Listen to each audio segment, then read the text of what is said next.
दशकम धर्म लक्षणम, कल भी कहा था कि धर्म के 10 लक्षण बताए गए हैं और इन्हीं 10 लक्षणों पर आज भी चर्चा करेंगे। धृति क्षमा तमोस्तेयम शौचमिंद्रिय निग्रह धी विद्या सत्यम क्रोध दशकम धर्म लक्षणम। बिल्कुल सावधानी से सब लोग सुनिए। ये 10 लक्षण हैं जिनमें ये 10 लक्षण विद्यमान हैं। वे आध्यात्मिक भी कहलाएंगे, वे धार्मिक भी कहलाएंगे, उनका शिष्यत्व भी श्रेष्ठ होगा, वो सनातनी भी कहलाएंगे, वो हिंदू भी कहलाएंगे, सर्व प्रकारेण वो श्रेष्ठ मानव कहलाए जाएंगे अगर ये 10 लक्षण उनके अंदर हैं तो। सब लोग इधर देखिए, ध्यान से सुनिए। हमें इतने अल्लाह में कथा करना का अभ्यास कम है, लेकिन फिर भी हम प्रयास कर रहे हैं, इसलिए आप सब लोग थोड़ा सावधानी से सुनिए तो हम अपनी बात आपके बीच में रख सकें। धृति क्षमा तमोस्तेयम शौचमिंद्रिय निग्रह धी विद्या सत्यम क्रोधो दशकम धर्म लक्षण। कोई व्यक्ति तिलक लगा करके अपने आप को धार्मिक बताता है, कोई व्यक्ति सोमवार का व्रत करके या एकादशी व्रत करके अपने आप को धार्मिक घोषित करता है, पर मूल बात यह है कि धार्मिक व्यक्ति के लक्षण ये सब नहीं है। 10 स्वभाव जिसके अंदर हैं उसको धार्मिक कहा जाता है और उन 10 स्वभावों का प्रारंभ होता है। सबसे पहला स्वभाव धृति यानी कि धैर्य। धैर्य का मतलब पेशेंस आज के लोगों में बिल्कुल भी नहीं है। उनकी नेक प्रशंसा कर दो, थोड़ी उनकी सत्यता बता दो। अच्छा, किसी व्यक्ति का अगर धैर्य परखना हो तो सबसे बढ़िया तरीका है कि जो उसको देख करके आपको अनुभव होता है उसके मुंह पे बोल दो। उसके दोषों को यदि आप उसको बता देंगे तो वो व्यक्ति अपने धैर्य को छोड़ देता है, धैर्य को खो बैठता है। किसी व्यक्ति से हम ऐसा बोल दें कि भैया तुम बहुत क्रोधी हो, तुम बड़े लालची हो, तुम बड़े लोभी हो, तो कोई हमारी अप्रशंसा करे और अप्रशंसा सुनते ही हमारा धैर्य का बांध टूट जाए, इसका मतलब हम धार्मिक नहीं है। धार्मिक व्यक्ति कौन? जिसके अंदर धैर्य है। और केवल धार्मिक नहीं, सब प्रकारेण मानव अगर श्रेष्ठ है तो उसके अंदर धर्म धृति होगी, यानी कि धैर्य होगा। धैर्य और धैर्यवान व्यक्ति का लक्षण कैसा है? वो कर्म करता है पर ज्यादा विचलित नहीं होता, व्याकुल नहीं होता कि फल कब मिलेगा या कैसे मिलेगा या कहां से मिलेगा। जिन्हें बहुत जल्दी रहती है अपनी हर गतिविधि का फल प्राप्त करने की, ऐसे लोग भी धैर्यवान नहीं कहलाते। भोजन करते ही नहीं पच जाता है, उसकी एक विधि है, उसके बाद ही वो भोजन पचता है। धृति यानी कि धैर्य। आप कथा सुनते हैं, आप महाकाल जाते हैं, आप वृंदावन जाते हैं और कहीं आपके अंदर धैर्य नहीं, चिंता में चले जाते हैं कि हमारा ब्याह टूट गया, इतना अच्छा परिवार था, इतना बढ़िया लड़का था, लेकिन मना कर दिया। लेकिन धैर्यवान व्यक्ति क्या सोचेगा? ठाकुर जी ने कुछ अच्छा विचार किया होगा, इसलिए वो व्यक्ति हमारे जीवन से चला गया, कोई बात नहीं, बिल्कुल चिंता करने की बात नहीं है, जो अच्छा होगा, जो श्रेष्ठ होगा फिर आएगा।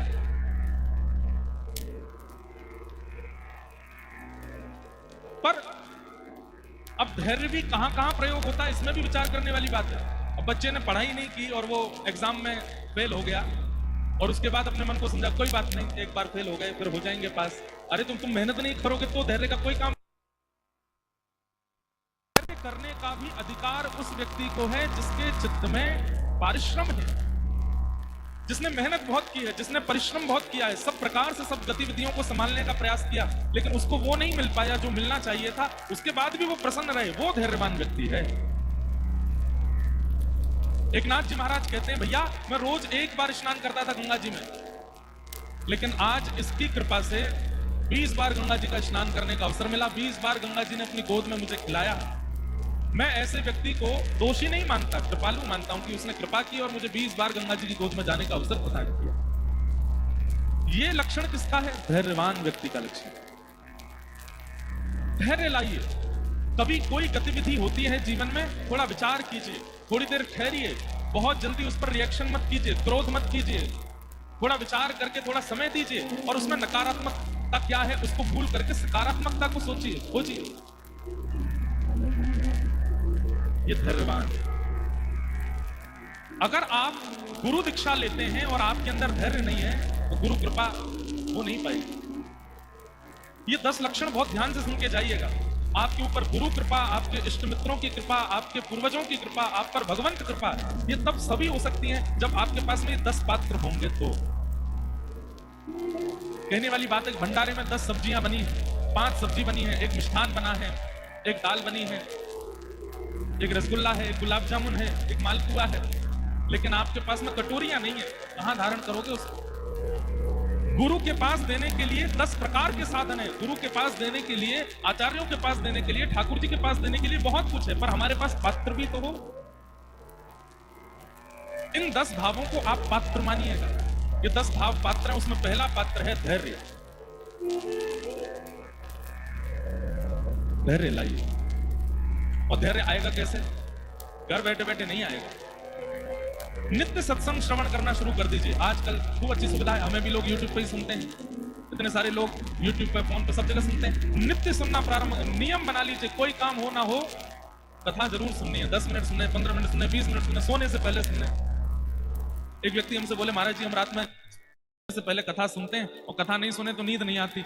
मैंने कहा ये कॉम्प्लीमेंट है कि कमेंट है? मतलब कथा तुमको इतना बोर कर देती है कि तुम सो जाते हो। धृति, धैर्य। और वो धैर्य आएगा कैसे? सत्संग से। कथाएं श्रवण करो, सत्संग श्रवण करो, आचार्यों की वाणी श्रवण करो, धैर्य आएगा चित्त में। धृति पहला पात्र। दूसरा पात्र क्या है? क्षमा। समझ रहे हैं हमारी बात? क्षमा। हम लोगों के अंदर क्रोध इतनी मात्रा में भर चुका है कि छोटी सी गलती करने वाले को भी हम क्षमा नहीं करते। देखो, 2 प्रकार का क्रोध होता है। एक क्रोध तो ऐसा होता है कि मैं क्रोध नहीं करूंगा तो ये और बिगड़ेगा, मुझे क्रोध करना पड़ेगा, वो क्रोध अच्छा है। जहां पर आप किसी की भलाई के लिए क्रोध करते हैं, माताएं बच्चों की भलाई के लिए क्रोध करती हैं, कभी कभी पति की भलाई के लिए क्रोध करती हैं, कभी बच्चे माता पिता पर भी क्रोध कर देते हैं। पिताजी को शुगर है फिर भी मीठा खाते हैं तो बच्चे नाराज हो जाते हैं। ऐसा क्रोध करना जिसमें दूसरे की भलाई छिपी हो, वो क्रोध बुरा नहीं है, पर कोई भला नहीं होने वाला है। लेकिन जबरदस्ती अपनी जिद पर किसी की छोटी सी गलती पर नाराज हो गए हैं, उसको नीचा दिखाने का प्रयास करते हैं, नित्य उससे अभद्रता से बात करते हैं, नित्य उससे रूठे रहते हैं, ये क्रोध अच्छा नहीं। क्षमा। और एक बात बोले बंधुओं, क्रोध कई बार क्रोध दिखावे में ही करना चाहिए, मन से कभी मत करना। सबसे ज्यादा मानव के चित्त में विकारों को उत्पन्न करता है क्रोध।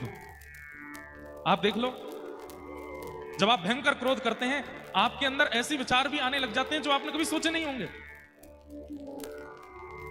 मैं इसके साथ ऐसा कर दूं, ईर्ष्या आ जाती है। मैं इसका ये हरण कर लूं, लोभ आ जाता है। अरे कहां तक कहें, क्रोध में हत्या तक की स्थिति, आत्महत्या तक की स्थिति आ जाती है।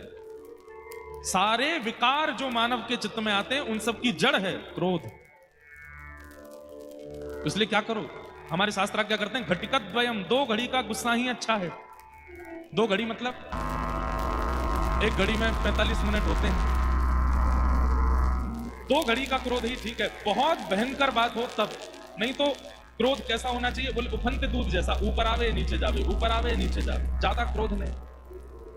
क्षमा जीवन में लाइए। इधर देखिए सब लोग, ध्यान से सुनिए, हमारी आवाज आ रही है सब लोगों को? बस क्षमा, क्षमा बड़े को चाहिए।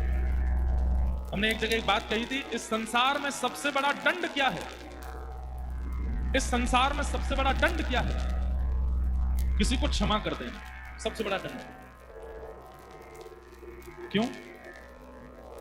आपके साथ किसी ने कुछ गलत किया, आपसे किसी ने कुछ गलत बोला, और आपने अगर तुरंत रिएक्ट किया, तुरंत बोल दिया, तुरंत गुस्सा किया, तुरंत क्रोध किया, तो आपने उसकी गतिविधि का तुरंत बदला ले लिया। लेकिन उसने कुछ कहा और आपने क्षमा कर दिया, तो फिर प्रकृति को यह संकेत मिल जाता है कि इसने हमसे कुछ नहीं कहा है, इसने इस व्यक्ति से कुछ नहीं कहा है, अब इसका बदला हम लेंगे। तो फिर प्रकृति उससे बदला लेती है। इसलिए क्षमा। किसी ने कुछ गलत किया, किसी से कोई अपराध बना, आपसे किसी ने अभद्रता से बात की या कोई भी प्रकार की क्रिया हुई, आप उसको क्षमा करो।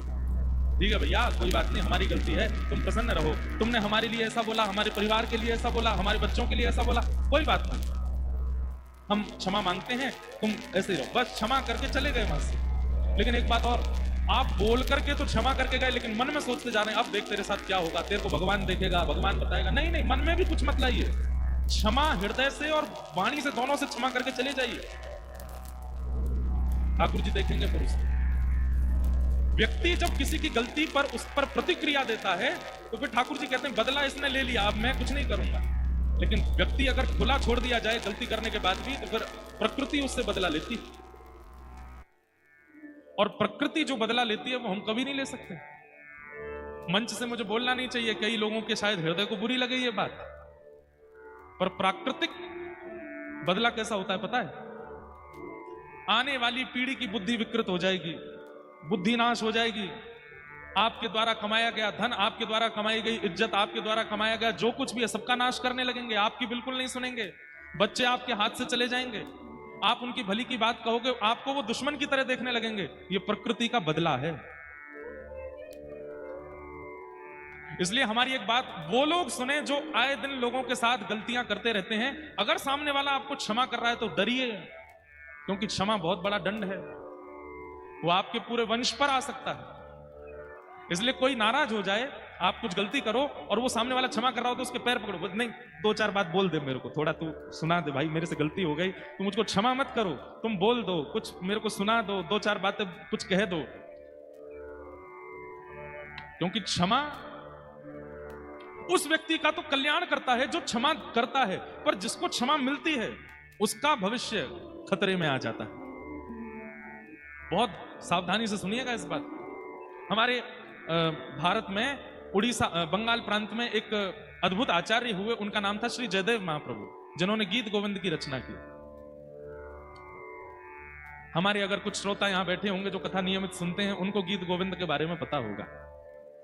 महाप्रभु जगन्नाथ जी गीत गोविंद सुनने के लिए दौड़े चले आते हैं। एक कोई लाली जगन्नाथ जी बना के भी लाई है, पीछे से दिखा रही हैं, एक पंक्ति गा देते हैं बस। अभिनव जलधार सुंदर रतमंदर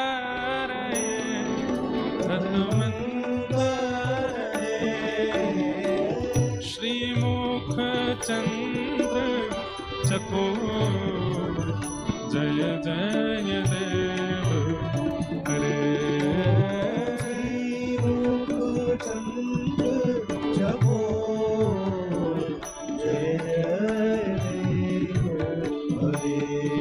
श्री राधा मुख चंद्र चकोर जय जय देव, श्री राधा मुख चंद्र चकोर जय जय देव। जिन लोगों ने इस बारे में पहली बार सुना होगा, कटनी के लोग, हमारी आपसे प्रार्थना है, श्री जयदेव महाप्रभु द्वारा विरचित गीत गोविंद, और गीत गोविंद तो बहुत कठिन है पूरा, अनेक अष्टपदियां हैं, उनमें से ये वाली अष्टपदी जो अभी हमने एक पंक्ति गाई है, इसका अगर आपने नियमित पाठ करना शुरू कर दिया तो भक्तमाल जी में नाभा जी कहते हैं, ता सुनवे राधा रमण अवश्य पधारे। ठाकुर जी अवश्य सुनने के लिए। हमने एक पंक्ति गाई, जगन्नाथ महाप्रभु यहां आ ही गए होंगे, इतने में इतना प्रिय है उनको। प्रसंग आता है कि जगन्नाथपुरी में एक माली की बेटी को याद हो गया गीत गोविंद, और वो माली की बेटी अपने बगीचा में जब बैगन तोड़ने के लिए जाती थी तब गाती थी। भैया हेलीकॉप्टर नेक देर नीचे ही कर दो, थोड़ी देर बाद, नहीं तो कोई लटक के आते सागर पहुंच जाएगा, नेक देर या विश्राम दे दो, थोड़ी देर बाद उड़ा लियो। क्या बता रहा था मैं? हाँ, तो एक माली की बेटी थी जगन्नाथपुरी में, उसको गीत गोविंद याद हो गया। उसने कहीं कथा में सुना कि गीत गोविंद का पाठ करने से ठाकुर जी संग संग रहते हैं, तो उसने गीत गोविंद याद कर लिया, और अब वो जब भी अपने बगीचे में जाती तो वहां बैगन तोड़ते समय गाती थी, श्रित कामला कुच मंडल धृत कुंडल धृत कुंडल कलित ललित बनुमान जय जय देव महाप्रभु जगन्नाथ जी मंदिर से ऐसे दौड़ करके जाते, किसी को दिखाई नहीं देते, और वो बैगन के बगीचा में भीतर बैगन तोड़ने के लिए जाती, कांटों के लगे हुए सुंदर झाड़ उनके नीचे से वो तो निकल जाती, और विशाल स्वरूप महाप्रभु जगन्नाथ जी का। अब गीत गोविंद सुनने के लिए जा रहे हैं, अब जैसे ही वो उस झाड़ में प्रवेश करें, कहीं ठाकुर जी के कांटे से यहां पर चीरा लग जाए, कहीं से ठाकुर जी के वस्त्र फट गए, कहीं से ठाकुर जी की धोती उधर गई, सब मालाएं वालाएं टूट करके गिर पड़ी। और जैसे ही गीत गोविंद विश्राम हुआ, ठाकुर जी लौट करके मंदिर आए। मंदिर आकर के जैसे ही खड़े भये, पुजारियों ने जाकर के देखा महाप्रभु जगन्नाथ जी के वस्त्र फटे हुए हैं। ठाकुर जी, ये आपके वस्त्र उधर कैसे गए? सुभद्रा जी के वस्त्र ठीक हैं, बलराम जी के वस्त्र ठीक हैं, आपके वस्त्र कैसे फट गए? कोई चूहा आ गया हो क्या यहाँ पे? उतर गए हो आपके वस्त्र ने? जगन्नाथ महाप्रभु बोले नहीं नहीं, कोई चूहा हुआ नहीं आया है, तो फिर वस्त्र कैसे फटे आपके? ठाकुर जी बोले मोकू गीत गोविंद बहुत प्रिय लगे।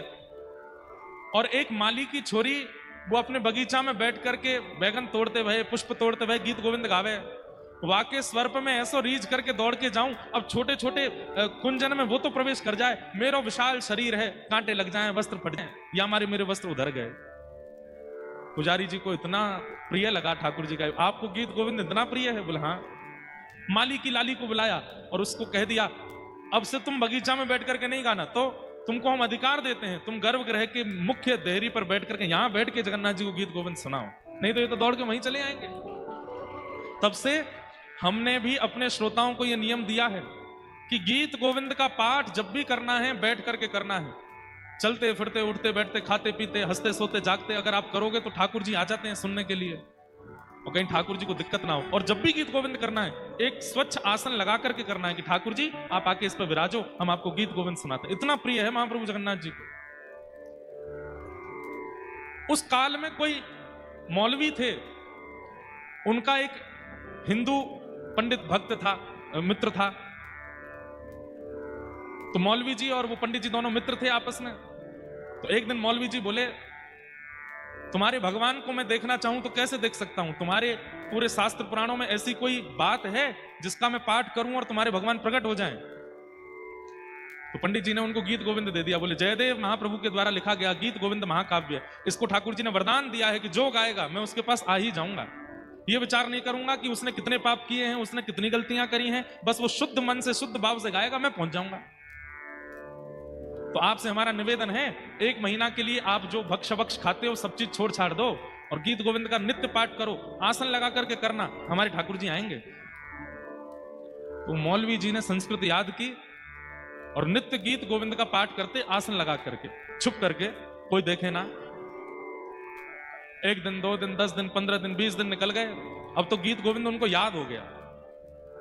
एक दिन बड़ी जल्दी में कहीं निकलना था उनको, मन में सोचने लगे पाठ कैसे करूं, आज का पाठ तो रह जाएगा। तो मन में उन्होंने विचार किया कोई बात नहीं, घोड़ा पे बैठ करके और घोड़ा हाँकते हाँकते गीत गोविंद बोलूंगा।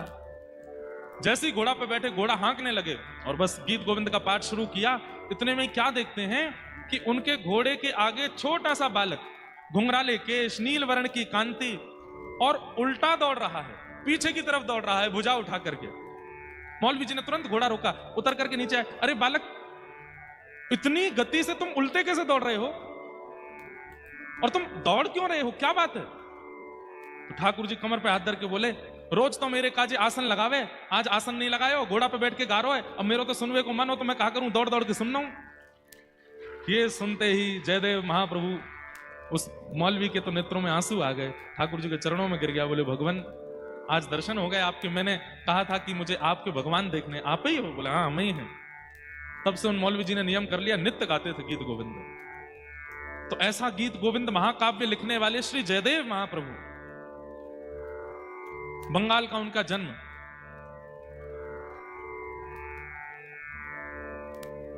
उनके साथ एक लीला हुई कि एक बार वो अपने किसी शिष्य के यहां से प्रसाद पाकर के कहीं जा रहे थे। खूब सारा धन धान्य सोना चांदी उनके पास था। बीच मार्ग में कुछ लुटेरों ने उनके रथ को रोक लिया और सारा धन हरण कर लिया। जयदेव महाप्रभु बोले भैया तुम सब ले जाओ, हमको छोड़ दो। तो डाकुओं ने सोचा कि इसने हमारा मुंह देख लिया है, हमारा रूप पहचान लिया है, ये राजा को जाकर के हमारे बारे में बता देंगे, हमारी मृत्यु हो जाएगी, हम पकड़े जाएंगे। तो उन डाकुओं ने क्या किया, महाप्रभु जी को पकड़ के आधी रात में दोनों हाथ और पैर काट दिए जयदेव महाप्रभु के, और उनके बचे हुए शरीर को एक कुआं में फेंक करके रथ लेकर के चले गए। जयदेव महाप्रभु वहीं कुआं में पड़े पड़े गीत गोविंद गा रहे हैं, ठाकुर जी का स्मरण कर रहे हैं। तभी एक नगर का राजा वहां से निकल रहा था। उसने जैसे स्वर सुना तो वो राजा भी गीत गोविंद का पाठ करता था, पर जयदेव महाप्रभु से कभी मिला नहीं था। उसे पता था कि जो गीत गोविंद मैं करता हूं वो कुछ जयदेव महाप्रभु ने लिखा है, पर उनका दर्शन नहीं हुआ आज तक मुझे। कुआं में झांक करके देखा तो बिना हाथ बिना पैर का कोई व्यक्ति, और मंद मंद मुस्कुरा रहा है, रक्त की धार बह रही है, और बस जगन्नाथ जी को याद कर रहे हैं। सैनिकों से कहा जल्दी निकालो इनको बाहर। जयदेव महाप्रभु को बाहर निकाला, पूछा आप कौन हैं? जयदेव महाप्रभु ने अपना परिचय नहीं दिया, बोले कि बस मैं तो जगन्नाथ जी का भक्त हूं, यहां से जा रहा था, किसी व्यक्ति को कुछ चाहिए था, लूट के ले गया, मेरे हाथ पैर काट गया। अरे भगवान, आप मेरे नगर चलिए, मैं आपकी चिकित्सा करवाऊं। और जयदेव महाप्रभु को लेकर के गए, उनकी मल्लम पट्टी आदि करवाई, चिकित्सा करवाई, और राजा ने जयदेव महाप्रभु को अपना राजगुरु बना करके अपने पास बैठा लिया। आज्ञा मांगी, ध्यान से सुनिएगा सब लोग। एक दिन जयदेव महाप्रभु से आज्ञा मांगी कि हे महाप्रभु जी, आप मुझे आज्ञा कीजिए कि मैं एक नियम धारण करना चाहता हूं। जयदेव महाप्रभु ने कहा एक ही नियम धारण कर लीजिए। बोले क्या? नित्य 1 घंटा के लिए अपने द्वार सब ब्राह्मणों के लिए और सब याचकों के लिए खोला करो, वो जो मांगे उनको दिया करो। 1 घंटे के लिए खूब दान पुण्य किया करो, और 1 घंटे में जो आ जाए और जो मांगे सब दे दो। राजा ने कहा जो आज्ञा। अब तो महाराज पूरे भारत में हवा की तरह बात फैल गई कि उड़ीसा प्रांत में एक राजा है, 1 घंटे के लिए द्वार खोलता है, उतने में जो पहुंच जाए जो मांगते हैं सब देता है। बड़े बड़े ब्राह्मण, बड़े बड़े याचक सब आने लगे। तो वो जो चोर थे जिन्होंने जयदेव महाप्रभु के हाथ पैर काटे, उनके मन में आया कि एक राजा मुंह मांगी वस्तु प्रदान करता है, हम भी ब्राह्मण बन के चले जाते हैं, मांग लेंगे राजा से। उन्हें यह नहीं पता था कि जिनके हाथ पैर हमने काटे वो वहीं बैठे हैं। चारों ब्राह्मण बनकर के जैसे ही राजा की सभा में पहुंचे, राजा के सिंहासन के बगल में जब जयदेव महाप्रभु को देखा तो चारों घबरा गए। बोले अरे ये तो वही हैं जिनके हाथ पैर हमने काटे थे, ये हमारा रूप जानते हैं, ये राजा को सब सत्य बता देंगे, यहां से निकलने में ही फायदा है। जैसे ही चारों वहां से जाने लगे तो जयदेव महाप्रभु समझ गए कि संकोच में यहां से भाग रहे हैं। उन्होंने तुरंत कहा अरे राजन राजन देखो, आज कितनी बड़ी कृपा, गुरुकुल में हमारे साथ पढ़ने वाले हमारे मित्रगण आए हैं, इनको बुलाओ। अब यहां क्या हुआ? किसी की घनघोर गलती पर क्षमा किया जा रहा है उसको। इसका परिणाम देखिएगा। जयदेव महाप्रभु ने क्या कहा? ये तो हमारे बचपन के मित्र हैं, सखा हैं, अरे इनको बुलाइए। जैसे ही सुना हमारे गुरुदेव के मित्र हैं तो राजा तो आसन से खड़ा हो गया, खूब सत्कार करने लगा, स्वागत करने लगा। उन चोरों को पकड़ करके भीतर लाए, मुंह मांगी दक्षिणा, मुंह मांगी वस्तु, मुंह मांगा प्रसाद उनको प्रदान किया। और राजा बार बार चरण पकड़े, आप मेरे गुरुदेव के सखा हैं तो मेरे भी गुरु हैं, मैं आपको प्रणाम करता हूं। डाकू चोर सब सोचने लगे, बोले कि ये जयदेव महाप्रभु, इनके हमने हाथ पैर काट दिए और ये हमारा इतना सम्मान करवा रहे हैं। चलो अच्छा है, इतनी सामग्री, इतना धन धान्य दिया। राजा ने कहा ये सब आप लेकर के जाओ। तो उठा नहीं पा रहे थे तो राजा ने सैनिक भेजे उठा करके सामान के इनके आश्रम तक छोड़ के आओ। इतना सामान दिलवाया। जब वे सैनिक सामग्री उठा करके चल रहे थे तो बाहर जाकर के उन सैनिकों ने पूछा, महाराज आप लोग कौन हैं? हमारे यहाँ इतने बड़े बड़े ब्राह्मण आते हैं, इतने बड़े बड़े याचक आते हैं, पर इतना सम्मान, इतनी सामग्री, इतना धन धान्य आज तक किसी को नहीं दिया गया। ये हमारे राजगुरु जो हैं जिनके हाथ पैर नहीं हैं, इन्हें आप बचपन से जानते हैं, इनके हाथ पैर कैसे कट गए, जरा इसके बारे में आपको पता है? तो वो चारों चोर क्या बोलते हैं, देखो आज वो राजगुरु बना बैठा है, लेकिन सच्चाई हमसे पूछो। बोले क्या सच्चाई? बोले जब हम बचपन में गुरुकुल में पढ़ते थे तो हमारे गुरुजी के सोने के पात्र इसने चोरी कर लिए थे। झूठ बोलने लगे। और जब इसने सोने के पात्र चोरी किए तो गुरुदेव को जब पता चला तो गुरुदेव ने हमको आज्ञा करके कहा वन में ले जाओ, ले जाकर के इसका सर धड़ से अलग कर दो, गुरुद्रोही है, गुरु के यहां चोरी करता है। हम इसको वन में लेकर के गए पर हमको इस पर दया आ गई, हमने इसका गला तो नहीं काटा पर हाथ पैर काट दिए, इसको छोड़ दिया। जैसे ही उन चोरों ने झूठ बोला, इतना बड़ा जघन्य अपराध किया, उसी समय पृथ्वी बीच से फट गई और वो चारों पृथ्वी में समा गए। प्रकृति ने उनको नष्ट कर दिया। ये क्षमा का स्वरूप है। अगर कोई व्यक्ति आपकी गलती पर क्षमा किए जा रहा है, क्षमा पर क्षमा किए जा रहा है, और आप फिर भी गलतियों पे गलतियां किए जा रहे हो, तैयार रहिएगा, प्रकृति बहुत बलवान होकर के आएगी फिर।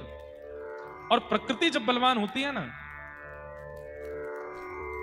अभी हम एक पद गा रहे थे, पंजाब में कथा थी, ऊधो जब टेढ़े दिन आवे, ऊधो जब टेढ़े दिन। क्या पद है? व्यक्ति के जब टेढ़े दिन आते हैं, और ये टेढ़े दिन कब आते हैं? जब प्रकृति नाराज होती है, तब उसके टेढ़े दिन आते हैं। और जब व्यक्ति के प्रकृति नाराज होती है, कितना भी वो प्रयास कर ले, कोई उसकी सहायता नहीं करता। इसलिए हमारी आपसे प्रार्थना, अपराध करने वाले सावधान हो जाइए। जिसके प्रति आप अपराध कर रहे हैं, अगर उसने आपको क्षमा कर दिया तो प्रकृति बहुत खतरनाक बदला लेगी। और बाकी सबसे हमारी प्रार्थना, आपके साथ कोई कितना भी कुछ कर ले, आप उसको क्षमा ही करो, क्योंकि क्षमा सबसे बड़ा दंड है। धृति पहला पात्र, क्षमा दूसरा पात्र। ये सारे पात्र आपको अपने जीवन में लाने हैं। और तीसरा पात्र है दम। दम का अर्थ क्या है? संयम। अपनी इंद्रियों का दमन करना, उसको दम कहते हैं। इंद्रियों का दमन कैसे? जीव कुछ खाना चाहती है और उसको खिलाने के लिए आप तुरंत दुकान पर जाते हो, खा लेते हो, इसका मतलब आप दम नहीं कर रहे हो। आपकी इंद्रिय कोई इच्छा प्रकट करती है और आप उस पर वशीकरण कर रहे हो, उसको नहीं खिलाते हो, तो आप श्रेष्ठ माने जाओगे। कुछ खाने की इच्छा, कुछ पीने की इच्छा, कुछ पहनने की इच्छा, कुछ भोगने की, अपनी इंद्रियों से सुख अनुभव करने वाले लोग अगर अपनी इंद्रिय सुख को समाप्त करते हैं तो उसको दम कहा जाता है। इसका अभ्यास किया कीजिए। आपकी इंद्रिय जो इच्छा प्रकट करे, मत दीजिए उसको वो वस्तु। प्रयास करो, महीना में एक आध बार चलेगा सब कुछ, लेकिन रोज रोज उसको जो चाहिए अगर आप देने लग जाएंगे तो इंद्रिय इतनी बलवान हो जाएगी, इतनी खतरनाक हो जाएगी, एक दिन वही इंद्रिय ऐसी याचना करेगी जो कि जघन्य पाप का स्वरूप धारण कर लेगी। इसलिए इंद्रियां बलवान किससे होती हैं? उनकी इच्छा पूरी करने से। आंखों को कुछ देखने की इच्छा है, अब आप उन आंखों को दिखाते ही रहोगे संसार की वस्तु, तो आंखें इतनी बलवान हो जाएंगी कि एक दिन ऐसा कुछ देखने की याचना करेंगी जो पाप होगा। जीव को मन चाही वस्तु खिलाते रहोगे तो जीव एक दिन इतनी बलवान हो जाएगी, ऐसी वस्तु की याचना करेगी जो जघन्य पाप होगा। आपने देखा, संत महापुरुष अपना जल संग लेके चलते हैं, अपने रसोईया साथ लेके चलते हैं, सबके यहाँ का नहीं पाते, सबके हाथ का नहीं पाते, कुछ भी नहीं पाते, संयमित रहते हैं। और ये संयम तीसरा पात्र है। हम ये नहीं कहते कि आप कुछ भी मत देखो, कुछ भी मत खाओ, पर थोड़ा उस पर संयम रखो, संयमित रहो। हमारे व्रज में, हमारे वृंदावन में तो संत जन कैसे प्रसाद पाते हैं? सब लोग ध्यान से इधर देखो, मधुकरी पाते हैं। ब्रजवासियों के यहाँ जाएंगे और ब्रजवासियों के यहाँ जाकर के द्वार पर खड़े होकर के जितनी देर में गाय का दोहन होता उतनी देर खड़े होते हैं, 6.5 मिनट बस। और 6.5 मिनट खड़े होकर के कीर्तन करेंगे, सीताराम सीताराम, राधे श्याम राधे श्याम। अगर घर वाले कुछ प्रसाद दे देंगे, मधुकरी दे देंगे तो पाएंगे, नहीं तो वहां से चले जाएंगे।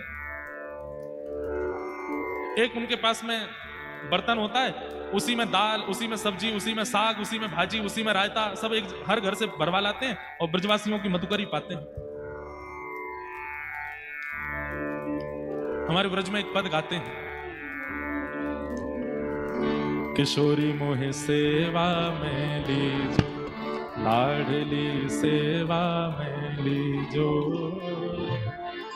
जग जंजाल छुड़ाए बास वृंदावन को दीजो, किशोरी सेवा में लीजो, लाडली सेवा में लीजो, जग जंजाल छुड़ाए बास वृंदावन को दीजो, किशोरी मोहे सेवा में लीजो, लाडली सेवा में लीजो, जग जंजाल छुड़ाए वास वृंदावन को दीजो, सेवा मेरी।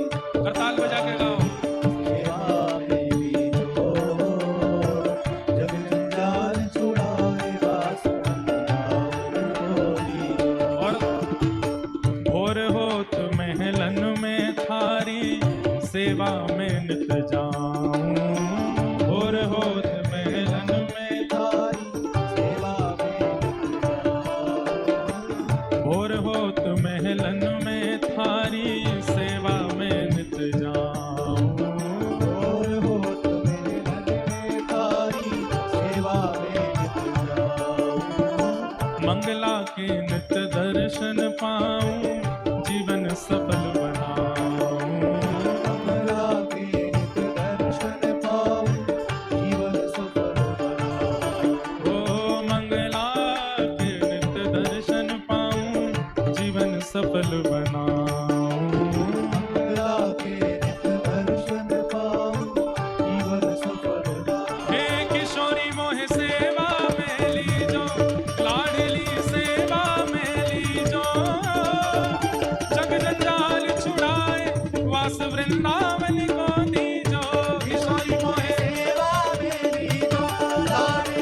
यहाँ पे हम सब तो किशोरी जी की शरण प्राप्त कर रहे हैं, परंतु कल की तरह आज भी एक बालक खो गया है। और सुनिए, हम ये नहीं कहेंगे बालक खोया है, बालक तो मिल गया है, माता पिता खो गए हैं इनके। समर यादव, माता लक्ष्मी यादव, कृपया अपने बालक को मंच से ले जाइए, यहीं उनके बालक बैठे हैं। और आप सबसे हमारी प्रार्थना, और कथाओं में तो फोन खो जाते हैं, बटुआ खो जाते हैं, पर यहाँ कटनी के अद्भुत माता पिता हैं, बालक ही खो जाते हैं इनके। तो इतनी ज्यादा लापरवाही अच्छी नहीं है, कृपा करके आप सब लोग इस बात का कल से ध्यान रखिए। पड़ी रहूं मैं द्वार तिहारे, रसकन दर्शन पाऊं। पड़ी रहूं मैं द्वार तिहारे, रसकन दर्शन पाऊं। पड़ी रहूं मैं द्वार तिहारे, रसकन दर्शन पाऊं। पड़ी रहूं मैं द्वार तिहारे, रसकन दर्शन पाऊं। ओ भक्तन की रज धूल मिले तो अपने शीश चढ़ाऊं। भक्तन की रज धूल मिले तो अपने शीश चढ़ाऊं। हाँ, भक्तन की पग धूल मिले तो अपने शीश चढ़ाऊं। भक्तन की पग धूल मिले तो अपने ए किशोरी मोहे द्वारे रख लीजो, लाडली द्वारे रख लीजो। जग जंजाल छुड़ाए, वास वृंदावन को दीजो। किशोरी मोहे द्वारे रख लीजो, लाडली द्वारे रख लीजो। जग जंजाल छुड़ाए, वास वृंदावन को दीजो। ए किशोरी मोहे सेवा में लीजो, लाडली सेवा में लीजो। जग जंजाल छुड़ाए, वास वृंदावन को दीजो। किशोरी मोहे सेवा में लीजो, लाडली सेवा में लीजो।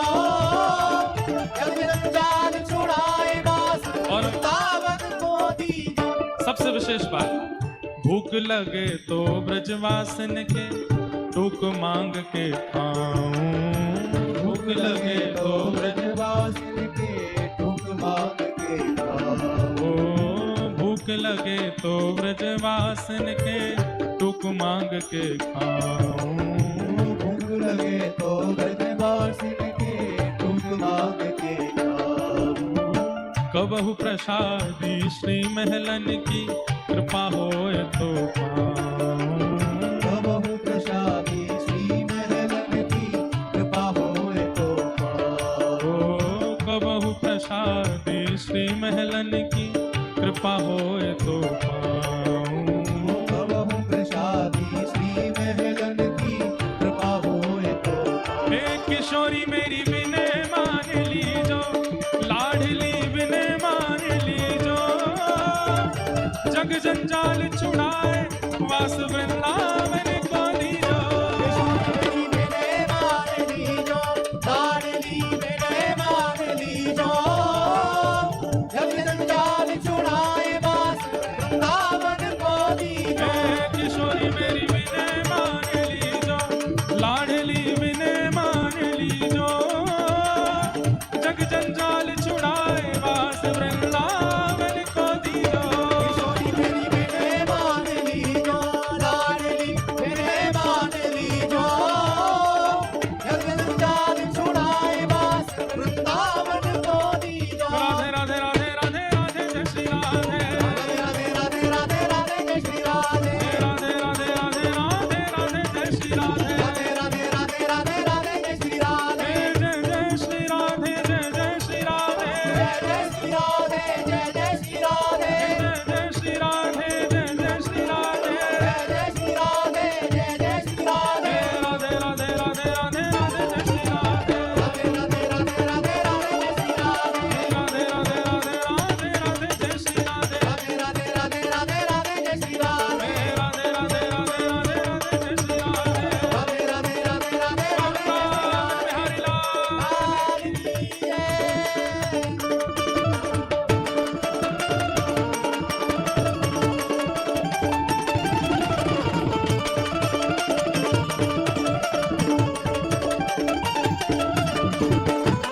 प्रीति भाव रखते हैं, किशोरी जी के प्रति प्रीति भाव रखते हैं, वो इस भाव से निश्चित परिचित हैं। राधे राधे रटू निरंतर, राधे के गुण गाऊं, तेरे ही गुण गाए गाए मैं तेरो ही है जाऊं।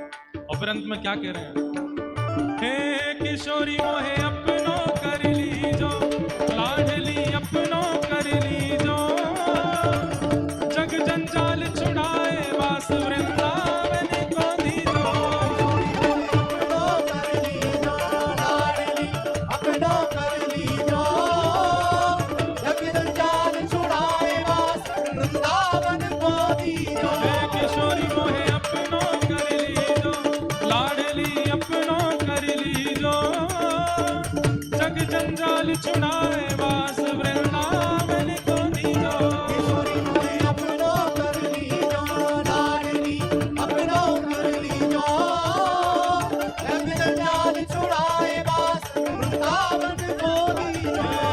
जय राधे राधे, राधे राधे, श्री राधे राधे, राधे राधे, जय राधे राधे, राधे राधे, श्री राधे राधे, राधे राधे, जय राधे राधे, राधे राधे, श्री राधे राधे, राधे राधे, जय राधे राधे राधे राधे राधे श्री राधे, राधे राधे, राधे राधे, राधे श्री राधे, जय राधे राधे राधे राधे राधे जय श्री राधे, राधे राधे, राधे राधे, राधे श्री राधे, जय राधे राधे राधे राधे राधे जय श्री राधे, राधे राधे, राधे राधे, राधे श्री राधे, जय राधे राधे राधे राधे राधे जय श्री राधे, राधे राधे, राधे राधे, राधे श्री राधे, जय जय श्री राधे, जय जय श्री राधे, जय श्री राधे, जय जय श्री राधे, जय जय श्री राधे, जय जय श्री राधे, जय श्री राधे, जय जय श्री राधे, राधे राधे राधे राधे राधे जय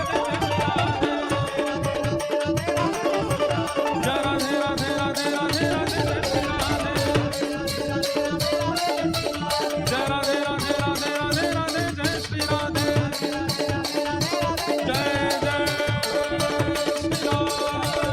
राम, जय जय श्री राम, जय जय श्री राम।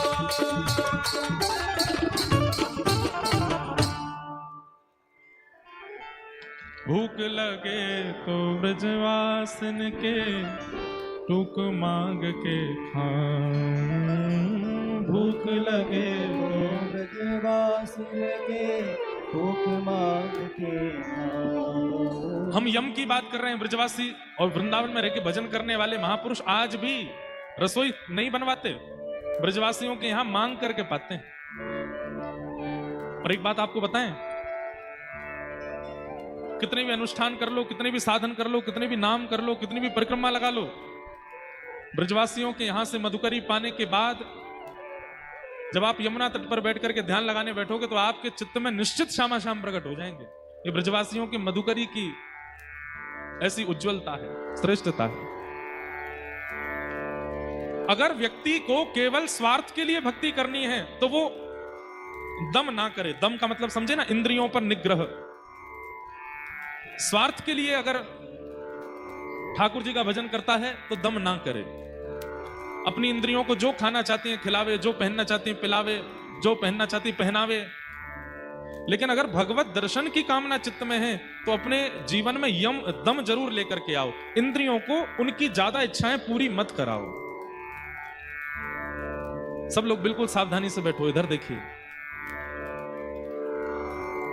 अगर मन पक्का कर चुके हैं कि हमें ठाकुर जी का अनुभव करना है, ठाकुर जी की कृपा का अनुभव करना है, एक बार प्राण निकलने से पूर्व ठाकुर जी का साक्षात्कार करना है। आप महादेव के उपासक हैं, आप शक्ति के उपासक हैं, आप ठाकुर जी के उपासक हैं, आप जो भी हैं, आपको अपने चित्त में इंद्रिय निग्रह तो लाना पड़ेगा। हमारे पूज्य पिताजी महाराज एक भाव गाते हैं, देखना इंद्रियों के न घोड़े भगे, इनमें हरदम जो संयम के कोड़े पड़े, अपने रथ को सुमार्ग लगाते चलो, कृष्ण गोविंद गोपाल गाते चलो। सुख में फूलो मती, दुख में भूलो मती, प्राण जाए मगर नाम भूलो मती, काम की वासना को मिटाते चलो, कृष्ण गोविंद गोपाल गाते चलो। भगवत प्राप्त करने वाला जो होगा उसकी इंद्रियां उसके वश में होंगी, और इंद्रियों में 10 इंद्रियां आती हैं, आंख, नाक, जीभ, कान, त्वचा, हाथ, पैर, मुख और 2 गुप्त इंद्रिय। परंतु हमारे शास्त्रों ने एक बात कही है कि जितम सर्वम जिते रसे, आप सारी इंद्रियों को जीत सकते हो अगर आपने अपनी रसना को जीत लिया। रसना मतलब जिह्वा, और यही नहीं जीती जाती। व्यक्ति सब पर विजय प्राप्त कर लेता है लेकिन अपनी जीव को नहीं जीत पाता, और ये रसना ही उससे फिर कुछ ना कुछ ऐसी क्रिया करवा देती है जिसके कारण वो पाप मार्गी होता है। हमारे अंदर पाप प्रविष्ट होने के 3 द्वार हैं, नेत्र, कान और जिह्वा। जैसा खाओ अन्न वैसा होवे मन, जैसे होवे मन वैसी होवे वाणी, जैसे होवे वाणी वैसे होवे विचार, जैसे होवे विचार वैसी होवे क्रिया। तो इसलिए तीसरा पात्र हमको अपने जीवन में क्या लाना है? दम, यानी कि इंद्रियों पर निग्रह। अब चौथा पात्र आता है अस्तेयम। अस्तेयम मतलब चोरी ना करना। आप कहोगे महाराज जी ये पात्र तो हमारे पास है, हम तो चोरी करते ही नहीं कभी भी, हम तो कभी कुछ चुराते ही नहीं। यहां पर चोरी का मतलब केवल यही नहीं होता कि आप किसी के धन को चुराओ या किसी वस्तु को चुराओ या किसी वस्तु का हरण करो। चोरी बहुत प्रकार की होती है। एक चोरी बताएं, आपने कुछ बहुत बड़ा काम किया, सब लोगों ने आपकी प्रशंसा की, भैया आपने बहुत बढ़िया काम किया और इससे इतने लोगों का लाभ हो गया, और आपने उसका पूरा श्रेय अपने ऊपर ले लिया। वास्तविकता तो यह है कि भैया नेक बात मत करो, नेक चर्चा मत करो मंच पे। वास्तविकता तो यह है कि ठाकुर जी अगर कृपा नहीं करें तो फिर कुछ भी नहीं हो सकता। लोग गाते हैं श्री राम जी हमारे सब काम कर रहे हैं, सब काम हमारे ठाकुर जी कर रहे हैं, लेकिन जैसे ही श्रेय देने की बारी आती है तो सबको लगता है कि हमारा नाम बोला जाए कि हमने ऐसा किया, हमने ऐसा करवाया, हमारे द्वारा यह क्रिया की गई। यह श्रेय का लेना यह भी एक चोरी है। क्रेडिट्स लेने के लिए कई लोग आगे आ जाते हैं। सब्जी बहुत अच्छी बनी आज घर में, तो फिर एक बहन बोलेगी नमक तो मैंने डाला था उसमें, उसी से तो स्वाद आया। ये तो सामान्य बात है, इसमें कोई पाप नहीं है, ये तो सामान्य बात है। भाई बोलेगा सब्जी तो मैं ही लेके आया था, मां बताएगी आइडिया तो मेरा ही था कि मैंने ही कहा था ये वाली सब्जी बनाओ। हम अब ये तो एक सामान्य बात है, इसमें कोई पाप नहीं। पर संसारी क्रियाओं में भी लोग श्रेय लेना चाहते हैं, हर वस्तु का, हर भाव का। अरे भैया ये मंत्री जी बन गए, तो फिर 4 लोग पीछे से बोलते भी हैं, अच्छा हमने ही इनको सिखाया था, हम ही इनको अपनी साइकिल पे बैठा बैठा के यहां लेके गए, वहां ले गए, ये कराया वो कराया, आदि आदि। ये श्रेय लेना यह भी एक चोरी है।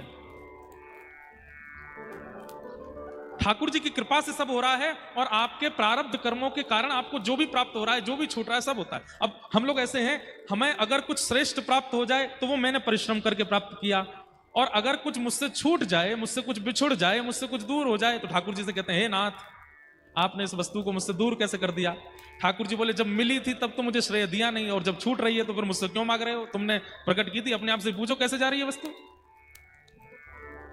इसलिए हर विषय वस्तु का श्रेय ठीक है आपने किया, पर हर बार मन में विचार करो ठाकुर जी की कृपा थी इसलिए हुआ, नहीं तो ये संभव नहीं था। और एक बात आपको सत्य बताएं, जीवन में हर श्रेष्ठता को प्राप्त करने वाला व्यक्ति एक दिन ये सोचता जरूर है कि मैं इस लायक था जहां मैं हूं। हमारे मन में कई बार बात आ जाती है, हम वक्ता बन गए, हम कथा सुनाते हैं, इतने सारे बालक कथा सुनते हैं, इतने सारे बालक कथा सुनकर के भक्ति मार्ग को प्राप्त कर रहे हैं। कभी कभी स्वयं से प्रश्न आ जाता है,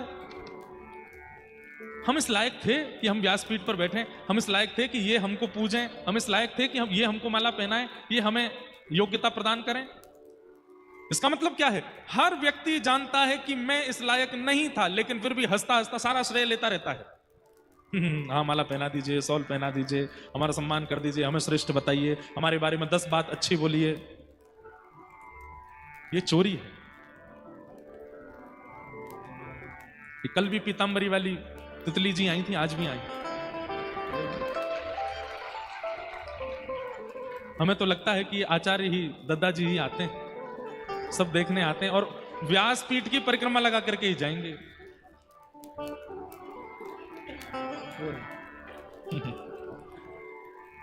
कल भी आए थे, दादाजी महाराज देखने आते हैं। कितने लोग भोजन करने के लिए आए हैं बस, कितने लोग केवल मेला में घूमने आए हैं, कितने लोग केवल देखने आए हैं क्या चल रहा है बवाल देख के आते हैं, और कितने लोग सुनने आए हैं, सबको देखने आते हैं। हर प्रकार के लोग हैं, इतने भांति के लोग आए हैं यहां पर। कथा सुनने वालों का सेक्शन अलग है, काट छाट करने वाला, उत्सव कैसा है कैसा नहीं है, क्या व्यवस्था है क्या नहीं है, ऐसे लोग अलग हैं, निमंत्रित लोग अलग हैं, और केवल इस बात की फिराक में बैठे हैं कब कथा पूरी हो, भोजन पावे, भोग मिले, प्रसाद मिले, इसलिए अलग बैठे हैं। सबको परखने देखने आते हैं। तो अस्तेयम, बंधुओं श्रेय दिया करो, लिया मत करो। हमारे ठाकुर जी का स्वरूप है, सबको श्रेय देते हैं। श्रीमद् भागवत जी में कथा आती है कि जब कुंती के गर्भ के, उत्तरा के गर्भ के शिशु को भगवान ने ब्रह्मास्त्र से बचाया, तो सब लोग ठाकुर जी की जय जयकार करने लगे। तो ठाकुर जी ने ही रक्षा की थी, लेकिन ठाकुर जी तुरंत क्या बोलते हैं, अरे मैं तो तुम्हारे सामने खड़ा हूं, मैंने रक्षा नहीं की है। तो कुंती, ये उत्तरा के गर्भ का बालक बच कैसे गया? ठाकुर जी बोले, उत्तरा ने इतना भजन किया है, उत्तरा ने इतना तप किया है, उत्तरा ने इतना भगवान का यश गाया है कि उन सब भजन के प्रताप से ये ब्रह्मास्त्र नष्ट हो गया, इसका बालक बच गया, मैंने कुछ नहीं किया। लेकिन वास्तविकता क्या थी? एक रूप से ठाकुर जी बाहर खड़े थे और एक रूप से अंगुष्ठ मात्र वायु का आश्रय लेकर के, वायु की तरह नासिका से गर्भ में प्रवेश करके रक्षा कर रहे थे। ठाकुर जी का स्वरूप कैसा है? श्रेय देते हैं दूसरों को, स्वयं करते हैं पर श्रेय दूसरों को देते हैं। और हम कैसे हैं? दूसरा कर दे उसमें भी श्रेय खुद लेते हैं। हमने किया। मुख्यमंत्री जी आए थे तो पहले ही देख लेते हैं स्क्रीन में कौन सा कैमरा है जहां से हम पीछे दिख जाएं। हम खड़े थे, उतने का स्क्रीनशॉट लेके घर में लगवा देंगे, देखो मुख्यमंत्री जी के साथ खड़े थे हम। हमने ही फोन करके बुलवाए थे, हमने ही मंच पे बैठाए थे। श्रेय लेना, ये तो बहुत सामान्य सी बातें हैं जिनको हम मंच से बोल सकते हैं। ऐसी भी कई बातें जिनको हम यहां से बोल नहीं सकते, लोग उसमें भी श्रेय लेते हैं।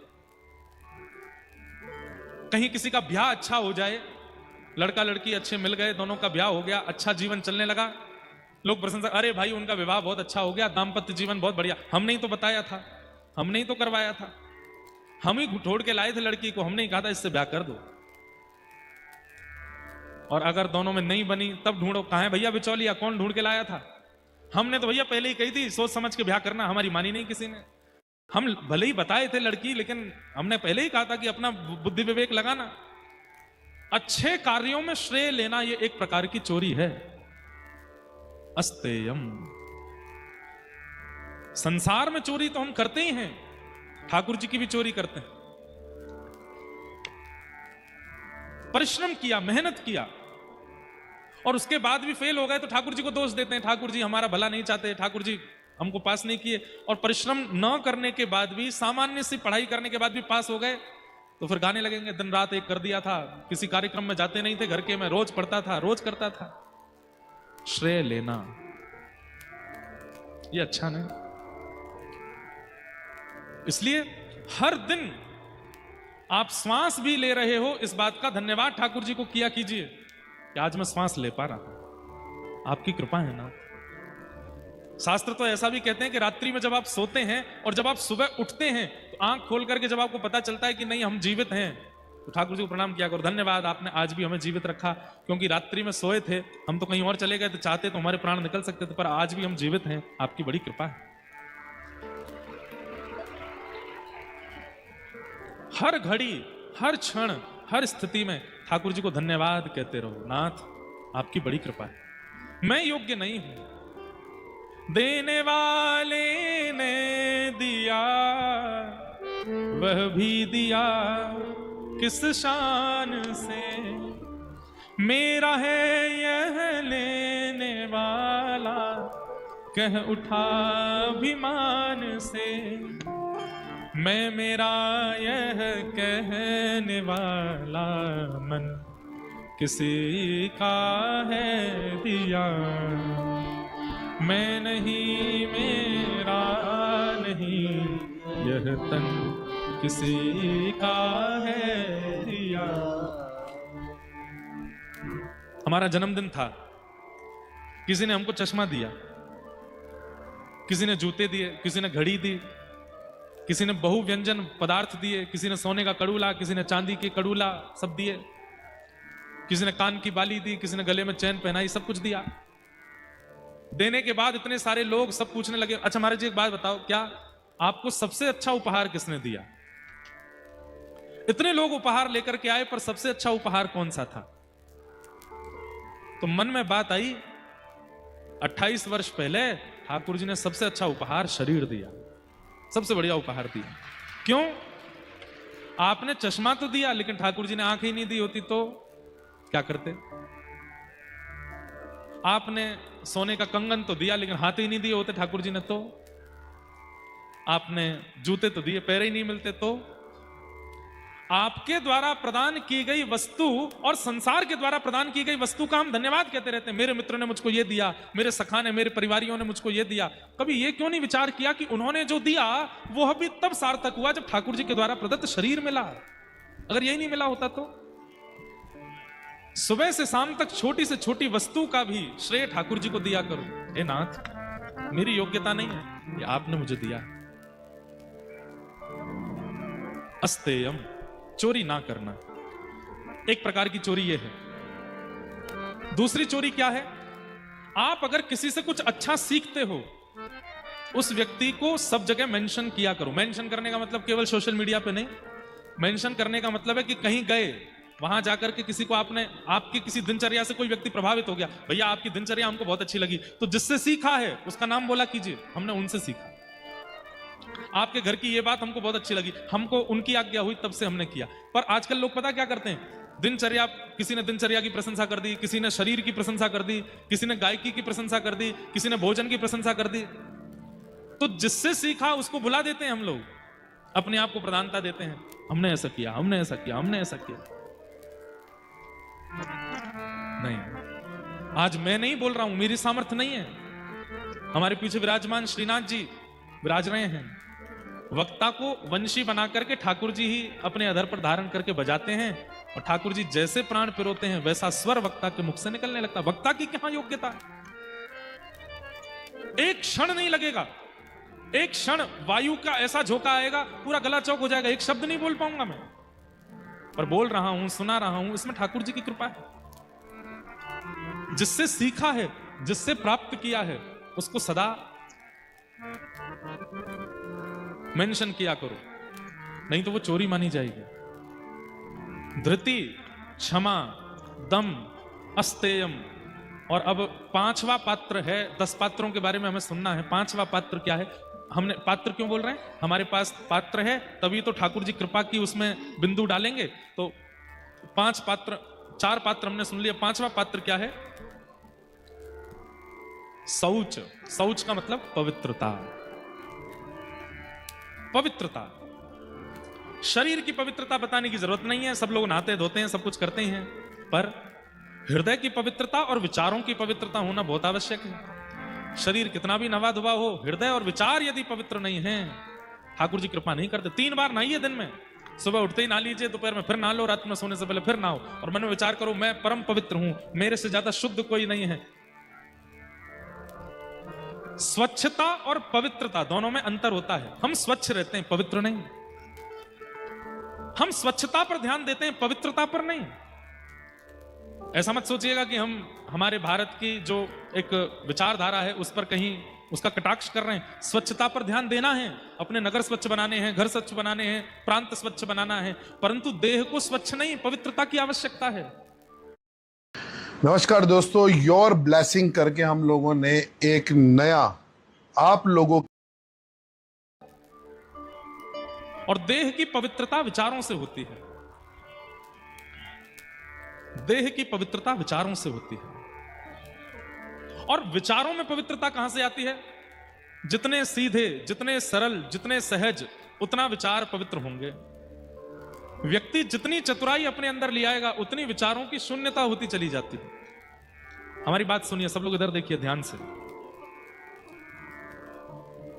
व्यक्ति को चतुर बनने का एक चाव रहता है कि मुझे सब आना चाहिए, मेरे साथ कोई छल ना करे, मेरे साथ कोई कपट ना करे, और इसी बात को करते करते व्यक्ति इतना चतुर हो जाता है, बातों में चतुराई, नेत्रों में चतुराई, उसके उठने बैठने में चतुराई, उसके बोलने में चतुराई, सब चीज में चतुराई विद्यमान होती है। एक और खो गए हैं कि दूसरे हैं? दूसरे हैं। अरे मैया तेने काठानी मन में, बालक छोड़ दियो वन में। हे भगवान, कटनी की माताओं आपको प्रणाम। बेचारी डर के मारे माताएं उठती और नहीं होंगी, पता चल जाएगा हमारा है। देख लो माता जी, जिनके लाला हूं ले जाओ भैया इनको। क्या नाम है इनका? मिल गई क्या? ओह मिल गई, मिल गई, बधाई हो लाला। तुम नहीं खोए थे, माता जी खो गई थी। कल अगर कोई बालक खोया तो हम अपने साथ वृंदावन ले जाएंगे उसको। अब कल माताएं इतनी तैयारी करके आऊंगे। लो ये हाथ उठा रहे, हम खो गए। कौन कौन खो गए हो भैया? सबरे खो गए हैं।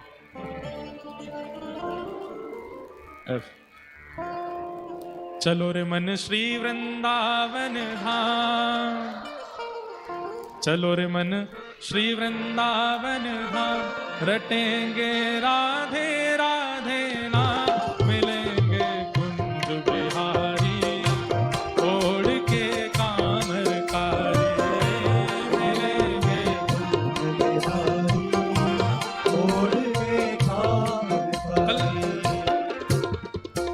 हमने वचन दिया है तो अपना वचन निभाएंगे। कल आप सब लोगों को वृंदावन लेकर के चलेंगे। कल सब लोग पीले पीले वस्त्र पहन करके आना, खूब तैयार होके आना, पीले पीले चंदन लगा के आना, व्रज के ग्वारिया जैसे दिखने चाहिए।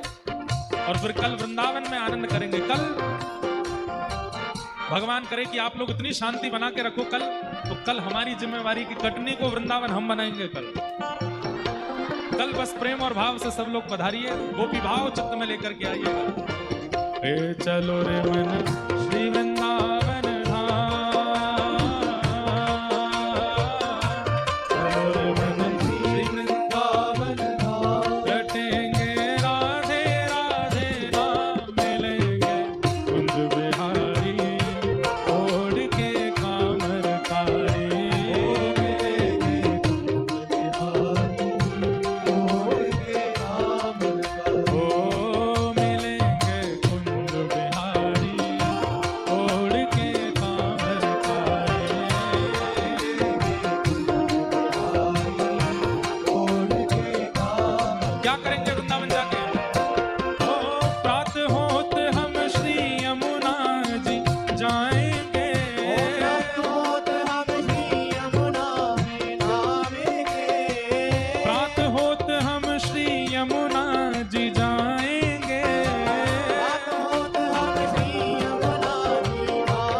चल वृंदावन चल वृंदावन रटेंगे राधे राधे राम मिलेंगे छोड़ के कामर कारी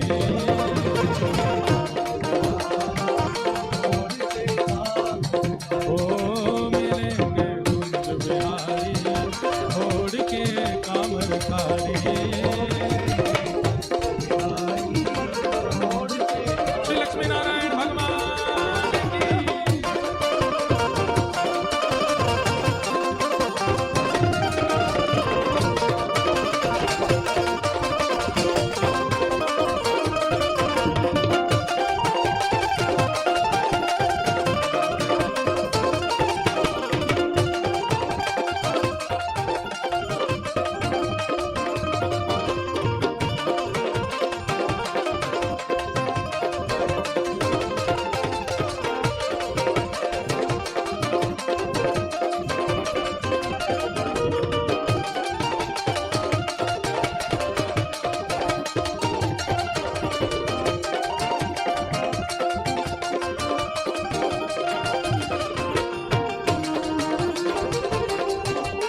आप सबको एक खुशखबरी और दे दें, एक शुभ समाचार सुना दें।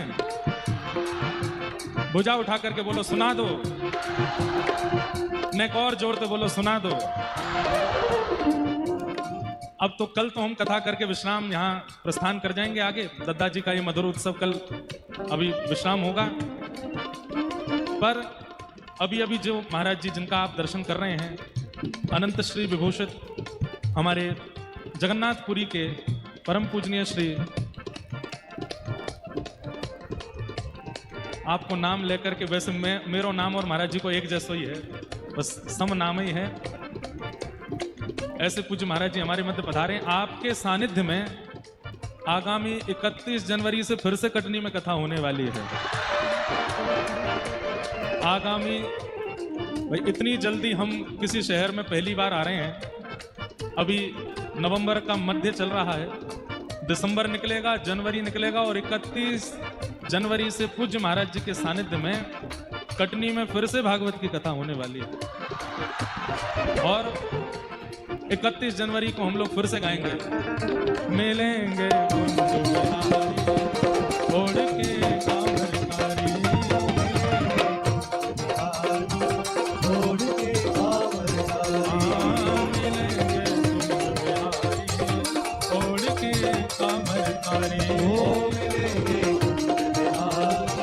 छोड़ के कामरकारी, मन चल वृंदावन चल वृंदावन रटेंगे राधे राधे नाम, छोड़ के कामरकारी, छोड़ के कामरकारी, हाँ मिलेंगे छोड़ के कामरकारी, और छोड़ के कामरकारी। श्री गोवर्धन रूप के दर्शन पाएंगे, श्री गोवर्धन रूप के दर्शन पाएंगे, श्री गोवर्धन रूप के दर्शन पाएंगे, श्री गोवर्धन रूप के दर्शन पाएंगे। परिक्रमा कर जीवन सफल बनाएंगे, परिक्रमा कर जीवन सफल बनाएंगे, परिक्रमा कर जीवन सफल बनाएंगे, परिक्रमा कर जीवन सफल बनाएंगे। करेंगे मानस गंगा स्नान, करेंगे मानस गंगा स्नान, करेंगे मानस गंगा स्नान, करेंगे मानसी गंगा स्नान, रटेंगे राधे राधे नाम, छोड़ के कामरकारी, छोड़ के कामरकारी, ओ मिलेंगे बांके बिहारी, छोड़ के कामरकारी, छोड़ के कामरकारी। ओ जय राधे राधे, जय राधे राधे, ओ जय राधे राधे, श्री राधे राधे, जय राधे राधे, राधे राधे, जय राधे राधे, श्री राधे राधे, जय राधे राधे,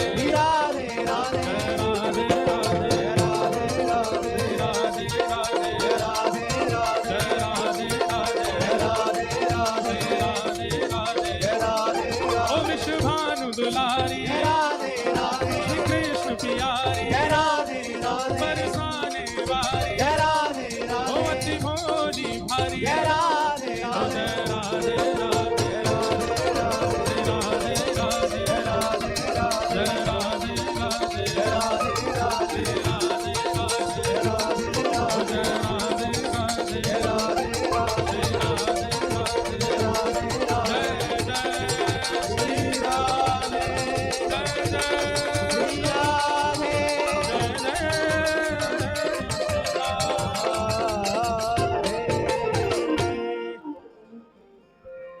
बोलो वृंदावन बिहारी लाल। बैठ जाइए सब लोग, विराज जाओ। चलो रे मन श्री वृंदावन धाम, रटेंगे राधे राधे नाम, मिलेंगे कुंज बिहारी, ओढ़ के कामर कारी। ओ मिलेंगे कुंज बिहारी ओढ़ के कामरकारी। जितने भी बालक चित्र बना के लाए हैं, कोई ठाकुर जी का, कोई कुछ लेके आए हैं, हमारी प्रार्थना जो भी यहाँ कार्यकर्ता आगे हैं वो सबसे 2-3 लोग मिलकर के सबसे वो सामग्री लेकर के मंच तक पहुंचवा देंगे। हम सबकी सामग्री स्वीकार करेंगे। तो रख लीजिए। आज परम पूजनीय प्रातस्मरणीय हमारे जीयर स्वामी मठ जगन्नाथपुरी के परम पूजनीय महाराज श्री हमारे गुरुदेव जिनकी कृपा से ये परंपरा हमारे पूज्य पिताजी की और हमारी चल रही है, ऐसी परंपरा के वर्तमान संवाहक परम पूजनीय प्रातस्मरणीय श्री इंदिरा रमणाचार्य जी महाराज आज कृपा करके हमारे मध्य पधारे हैं। महाराज जी की ही कृपा सानिध्य में आगामी 31 जनवरी से और 7 दिनों तक यहाँ कटनी में फिर से भागवत की कथा होगी। अभी तो 3 दिन के लिए आए हैं, तब सप्ताह कथा का यहाँ क्रम होने वाला है। आप सब लोग उसमें भी जरूर जरूर पधारिएगा। और कितनी बढ़िया तिथि है। अभी भी हल्की हल्की ठंड प्रारंभ हो गई है और तब भी हल्की हल्की ठंड ही रहेगी। ऐसे दोनों मौसमों में कटनी आगमन होगा आप सबके बीच में। खूब प्रेम से आप सब लोग आनंद लीजिएगा कथा रस का। तो हम निवेदन कर रहे थे अस्तेयम, और उसके बाद शौच यानी कि पवित्रता। देह का पवित्र होना कई बार आवश्यक नहीं होता, मानसिकता का पवित्र होना, विचारों का पवित्र होना बहुत आवश्यक है। सब लोग विराज जाओ, बहुत सावधानी से सुनो। थोड़ी देर और कथा का क्रम हम करेंगे, उसके बाद फिर कथा को विश्राम की ओर ले चलेंगे।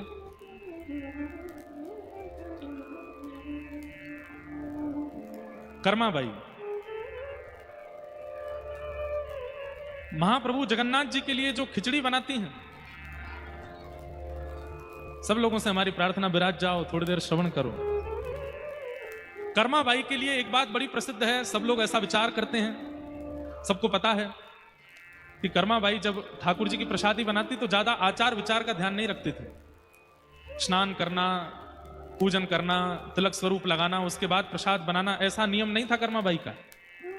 कर्माबाई तो सुबह उठती और बस सीधे चूल्हा चिताया, उस पर पतीला धरा और खिचड़ी बनाना प्रारंभ, स्नान आदि सब बाद में। और उस खिचड़ी को खाने महाप्रभु जगन्नाथ जी दौड़े दौड़े आते थे। अब आप अगर तन की पवित्रता देख रहे हैं कर्माबाई, और कहीं ऐसा मत कर लेना कि कर्माबाई की तरह आप भी कल से प्रारंभ कर दो, चलो बिना नहाए धोए हम भी बना के देखें ठाकुर जी आ रहे हैं कि नहीं। नहाए धोए तो आए नहीं आज तक, बिना नहाए देखें नहीं। बात वहां आती है कि कर्माबाई का चित्त पवित्र है, विचार पवित्र हैं। जहां चित्त और विचार की शुद्धता होती है वहां तन का पवित्र होना आवश्यक नहीं। हमारे भागवत जी में भगवान के एक अवतार का वर्णन आता है। कौन सा अवतार? दत्तात्रेय, श्री दत्तात्रेय भगवान। और श्री दत्तात्रेय, गुरु दत्तात्रेय के विषय में आता है, यदु महाराज ने उनका पहली बार दर्शन किया तो कैसे हैं? अवधूत चिंतन श्री गुरुदेव दत्त। अवधूत, स्नान नहीं किया है, विचारों की पवित्रता से ही शुद्ध हैं, वस्त्र नहीं पहनते हैं, आकाश ही जिनके अंग को ढकता है, ऐसे दिगंबर। मतलब शरीर की क्रियाएं समाप्त हो जाती हैं अगर विचारों में शुद्धता आ जाए, बुद्धि में शुद्धता आ जाए। सब लोग इधर देखिए, सावधानी से सुनो। इधर देखो, हमारी तरफ देखो भाई, यहां देखो, दद्दा जी को देखो, इधर देखो। जैसे घोड़े के यहां ऐसे लगा देते हैं, वो कुछ और दिखता ही नहीं। आप सब भी ऐसे लगा के कुछ आया करो, हमें ही देखो बस, और कुछ मत, दाएं बाएं मत देखो, सुनो कथा। हम लोगों के विचार पवित्र नहीं है, इसलिए नित्य स्नान करते हैं। स्नान करने में भी कितने सारे प्रोडक्ट्स लगाते हैं, साबुन लगाते हैं, बॉडी वॉश लगाते हैं, फेस वॉश लगाते हैं, फिर बॉडी लोशन लगाते हैं, फिर उसके बाद परफ्यूम लगाते हैं, फिर उसके बाद इत्र लगाते हैं, फिर उसके बाद क्या क्या नहीं करते, फिर भी दुर्गंध आती है हम में से। संतों के पास जाओ कभी, कोई बॉडी वॉश नहीं है, मिट्टी से नहाते हैं, कोई क्रीम नहीं है, तिलक स्वरूप चंदन लगाते हैं केसर का घिस करके। और संतों के रूप माधुर्य का, और वस्त्र, 2 ही वस्त्र हैं, 4 ही वस्त्र हैं, उन्हीं को बार बार कभी कभी पहन लेते हैं। एक वस्त्र पहना, एक धो दिया, अगले दिन दूसरा पहन लिया, उसको पहले वाले को धो दिया। 4 जोड़ी वस्त्रों में अपना जीवन व्यतीत कर देते हैं। लाखों लाखों का सामान अपने शरीर पर प्रयोग करने वाले जब ऐसे महापुरुषों के सामने जाते हैं, फीके लगते हैं बिल्कुल। उन महापुरुषों के रूप के आगे, उनके तेज के आगे। हमारे महाराज जी विराजमान हैं व्यास मंच पर, आप दर्शन करो, कैसा रूप तेज। दद्दा जी का स्वरूप देखो, कैसा रूप तेज, किसी प्रकार का कोई प्रोडक्ट नहीं लगाया होगा। हमारे भारत के संतों का दर्शन करो, कभी हमारे रमन रीति वाले पूज्य महाराज जी श्री व्रजमंडल के, जिनको नंद बाबा कहते हैं, ऐसे हमारे परम पूजनीय प्रातस्मरणीय गुरु शरणानंद जी महाराज, कभी उनका रूप देखो, सामान्य सी पोशाक और एक ही पोशाक में, जब से मैंने होश संभाला आज तक वैसे ही देखा उनको, कभी वेरिएशन नहीं लाते अपने पोशाक में, वैसी पोशाक है। उनका रूप देखो, ये सफेद दाढ़ी, ऐसी पाग पहनते हैं, त्रिपुंड लगाते हैं, उनका तेज कभी कभी ऐसा लगता है कि मानो दूसरा सूर्य चलता आ रहा हो। हमारे मलुक पीठ वाले पूज्य महाराज जी, उनका रूप देखो, उनके रूप का तेज देखो। हमारे रमनती वाले महाराज जी, मलुक पीठ वाले महाराज जी से सब अवगत हैं, पर उनसे भी ज्यादा अवगत लोग प्रेमानंद जी महाराज से हैं। उनका रूप देखो, क्या लगाते हैं, मुख पे कोई क्रीम लगाते हैं ना, वही दाढ़ी है, वही जटा है, वही पीले वस्त्र हैं, व्रज की रज है और पीलो चंदन है, पीलो चंदन लगा में, व्रज रज लगा में, वही एक स्वरूप है उनका, उसी में ही रहते हैं 24 घंटा। लाखों लाखों का पलस्तर मुख पे करने वाले बड़े बड़े एक्टर भी नाक रगड़ते मिलते हैं उनके आगे। हमारी बात को अन्यथा मत लेना, लेकिन उनके रूप के आगे कैसे फीके लगते हैं सब। वह रूप का लावण्य, ये कैसे प्रकट हो गया?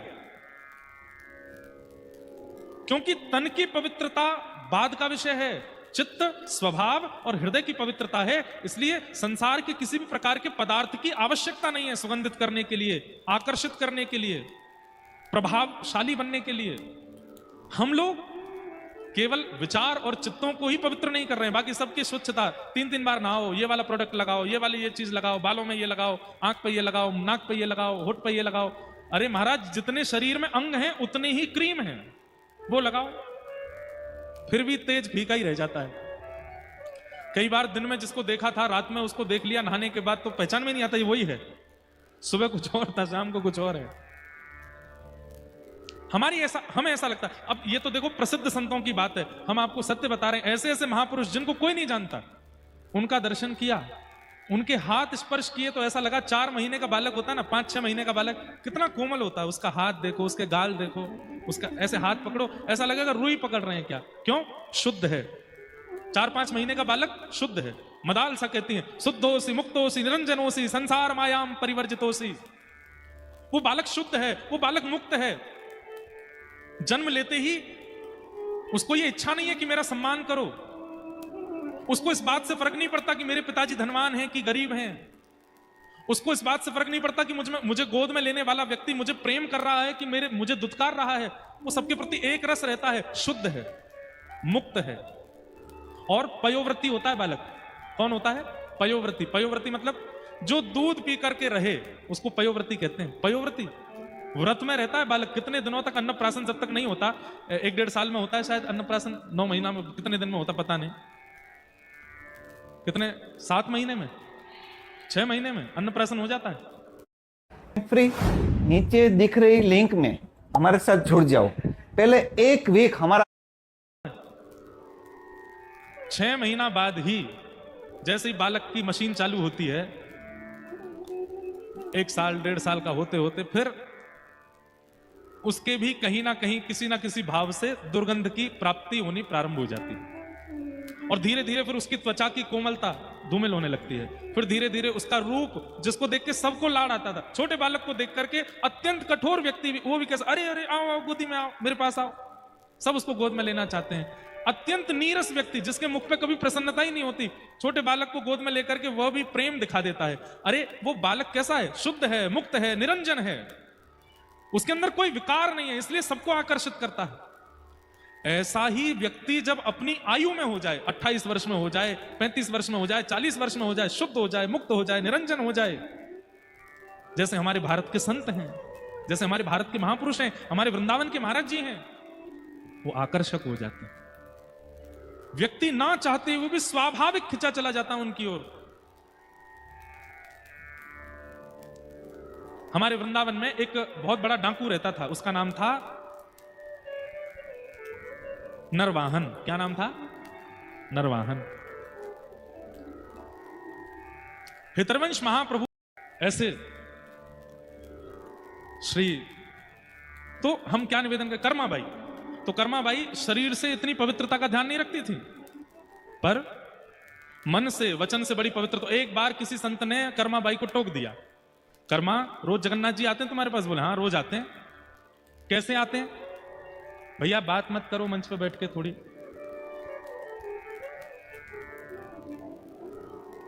तो क्या बता रहा था? हाँ कर्मा, बस ये कथा सुना कि हम विश्राम देंगे। तो कर्मा बाई से किसी ने कह दिया, कर्मा रोज जगन्नाथ जी आते हैं? अच्छा, कर्मा बाई के यहाँ रोज सुबह सुबह भीड़ लगती थी लोगों की, क्योंकि जगन्नाथ जी जब आके प्रसाद पाके जाते तो जगन्नाथ जी की महक उसके घर से आती थी, जगन्नाथ जी की तन की माला वहां रह जाती थी, जगन्नाथ जी का कोई वस्त्र छूट जाता था, जगन्नाथ जी जहां बैठते थे तो वहां गोबर के चौका थोड़ा गीला हो जाता था, सब उसका दर्शन करने आते थे। कभी तुलसी पत्र, कभी पुष्पों की माला, सब पड़ी मिलती। तो एक बार एक संत आए, उन्होंने जब दर्शन किया तो बोले, कर्मा बाई हमको बड़ा आनंद आया, हमको अनुभव हुआ कि ठाकुर जी यहाँ आते हैं, पर हमें एक बात पता चली। क्या? आप स्नान नहीं करते प्रसाद बनाने से पहले? आप आचार विचार का ध्यान नहीं रखते? तो कर्मा बाई ने हाथ जोड़े, भगवान बचपन से वही आदत बन गई, ठाकुर जी बड़ी जल्दी में रहते हैं तो सुबह सुबह बस जल्दी जल्दी में प्रसाद सिद्ध करके पवा देते हैं। संत बोले, देखो एक बात तुम्हें बताऊं। क्या? ये तुम्हारे पूर्व जन्म के सत्कर्म हैं, जिसके फलस्वरूप ठाकुर जी तुम्हारे यहां प्रसाद पाने आ रहे हैं। जिस दिन वो फल समाप्त हो जाएंगे, जिस दिन वो फल समाप्त हो जाएंगे, ठाकुर जी आना बंद कर देंगे। अगर तुम चाहती हो कि ठाकुर जी सदा सदा सर्वदा तुम्हारे यहां आते रहें, उसके लिए तुम नियम करना शुरू कर दो। तो कर्माबाई बोली, मैं सब करूंगी, ठाकुर जी का आना बंद ना हो, आप कृपा करके मुझे बताओ। तो महात्मा ने नियम बताया, सुबह उठते स्नान करो। और कितने बजे आते हैं ठाकुर जी? बोले 4:30-5 बजे आ जाते हैं, सुबह सुबह भोर में, मंगला में। तो तुम 2 बजे उठा करो रात्रि में, और 2-2:30 बजे उठ करके पहले शुद्ध जल से स्नान करो, फिर समुद्र में जाके स्नान करो, फिर समुद्र से लौटकर आके फिर शुद्ध जल से स्नान करो। 3 बार तो स्नान बता दिया। उसके बाद कोरी साड़ी पहनो, अपरस में, किसी ने छुई ना हो वो, और कुआ के जल से धोई गई हो, कुआ का जल निकाल के उससे धो करके सुखा के उसको पहनो। फिर तिलक लगाओ, स्वरूप लगाओ, और उसके बाद में चूल्हा का पूजन करो, जो लकड़ियां उसमें पधराओ उनका पूजन करो, जो पात्र पधराओ उसका पूजन करो, जितनी सामग्री डालो सब सामग्रियों को प्रणाम कर करके डालो, नाक पे पट्टी बांध करके, सुगंधी नहीं आनी चाहिए। कर्मा बाई सब लिखती गई, बोले जी जी जी ऐसा ही करूंगी, ऐसा ही करूंगी, ऐसा ही करूंगी। 25 नियम बता दिए कर्मा बाई को, और बोले अगर तुमने ऐसा किया तो ठाकुर जी तुम्हारे यहां आना कभी बंद नहीं करेंगे। कर्मा बाई बोली ठीक है। अगले दिन सुबह सुबह उठ गई, 2 बजे उठ करके स्नान करने गई, स्नान करके समुद्र स्नान करने गई, समुद्र स्नान कर फिर घर पे आके स्नान किया, फिर कोरी साड़ी निकाली, कुआ के जल से धो के थोड़ी निचोड़ के सुखाई, वो पहनी। इतने में बज गए 4:30। और कर्मा बाई यहाँ पे पूजा की थाली सजा के बैठी हैं, चूल्हा का पूजन कर रही हैं। इतने में दरवाजा खटखटाया, जगन्नाथ जी आ गए, खोलो। उठ करके गई, द्वार खोला, महाप्रभु जगन्नाथ जी आकर के बैठ गए अपने आसन पे, सुभद्रा जी बैठ गई, बलभद्र जी भी आ गए। कर्मा बाई को देखा क्या कर रही हैं, अभी तो चूल्हा का पूजन शुरू हुआ है। षोडशोपचार बता के गए पंडित जी, यहाँ पे रोटी डालना, यहाँ पे चावल डालना, यहाँ पे अक्षत डालना, यहाँ पे ये करना, इनको प्रणाम, इन देवता अन्नपूर्णा को प्रणाम। ठाकुर जी बैठे बैठे देख रहे हैं, माँ कितनी देर और लगेगी? कर्मा बोली बैठे रहो, अभी अभी बना रही हूं। अब एक एक सामग्री डालें, दाल को प्रणाम करें, चावल को प्रणाम करें, घी को प्रणाम करें, सब नमक को प्रणाम करें, उसमें जो भी वस्तु डाली सबको प्रणाम कर करके डाले। तभी ठाकुर जी बोले जल्दी कर माँ जल्दी कर, अरे जल्दी कर, मंदिर खुलवे को समय है, क्यों मुझे जानो है। तभी उनका नाम कर्मा पड़ा, जल्दी कर्मा। लेकिन इतनी विलंब हो गई कर्मा बाई, ठाकुर जी ने जब प्रसाद पाया, थोड़ा सा ही पाया, और थोड़ा सा पा करके ठाकुर जी दौड़े। कर्मा बाई बोली आज तक ऐसा नहीं हुआ, पूरा प्रसाद ठाकुर जी पाके जाते हैं, आज आधा अधूरा पाके गए, क्या बात हो गई। कर्मा बाई रोती रोती मंदिर गई, जगन्नाथ जी को देखते देखते पूछ रही, आज आपने इतना कम प्रसाद क्यों पाया? ठाकुर जी ने उत्तर दिया, आज तुमने इतना विलंब कर दिया। और माँ एक बात सत्य बताऊं, आज तुमने क्या बनाया था? आज खिचड़ी में वो स्वाद नहीं था जो हमेशा आता है। कर्माबाई बोली आज मैंने पहले पवित्र जल से स्नान किया, फिर समुद्र के जल से स्नान किया, फिर पवित्र जल से स्नान किया, कुएं के जल से धुली हुई साड़ी पहनी, अपरस में तिलक स्वरूप लगा करके एक एक वस्तु को प्रणाम करके, चूल्हा का पूजन करके, अग्नि का पूजन करके, अन्नपूर्णा का आवाहन करके, बोले बस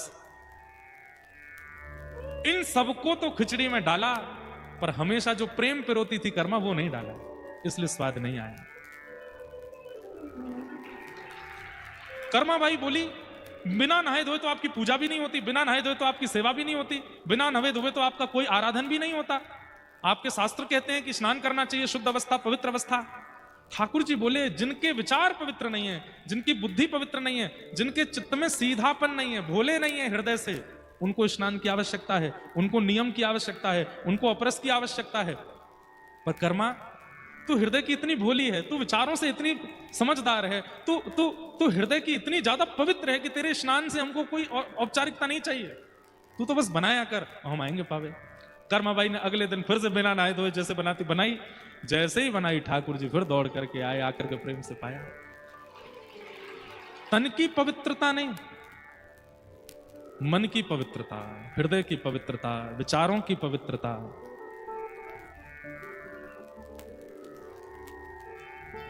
वह आवश्यक है। तो शौच मतलब आप तन को पवित्र करते हैं, उसको शुद्ध करते हैं, उसको शुद्ध करने का प्रयास करते हैं, वो एक बात है। हृदय पवित्र हो, विचार पवित्र हो, नकारात्मकता नहीं, छींक आ गई, ओहो अब सगुन हो गया, अब तो सफर नहीं करेंगे, बिल्ली रास्ता काट गई, अब सफर नहीं करेंगे, अरे कौन हो रहा है, अब सफर नहीं करेंगे। ठाकुर जी का नाम लीजिए, अपनी हर क्रिया में प्रविष्ट हुआ कीजिए, विचारों से इतने संकीर्ण होने की कोई बात नहीं है। अभी तक कमाई बहुत बढ़िया चल रही थी, अचानक से रुक गई, क्यों? उसने हम पर कुदृष्टि डाल दी है, उसने हमारे घर में बंधन करवा दिया है, उसने हमारे ऊपर प्रेत छोड़ दिया है।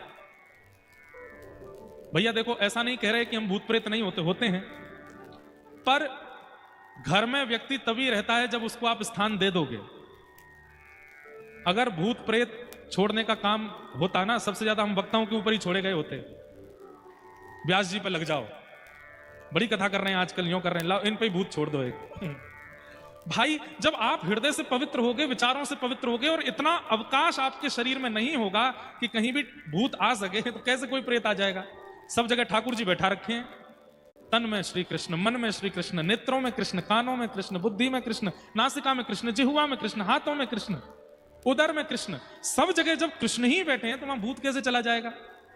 जब आपका अंग प्रत्यंग कृष्ण विहीन हो जाता है, तब निश्चित कोई ना कोई प्रेत आपको पकड़ लेता है, कोई ना कोई प्रेत आपके ऊपर बाधा बन करके आ सकता है। कृष्ण तन कृष्ण मन कृष्ण ही हमारो धन, आठों याम ऊधो हमें कृष्ण ही सो काम है।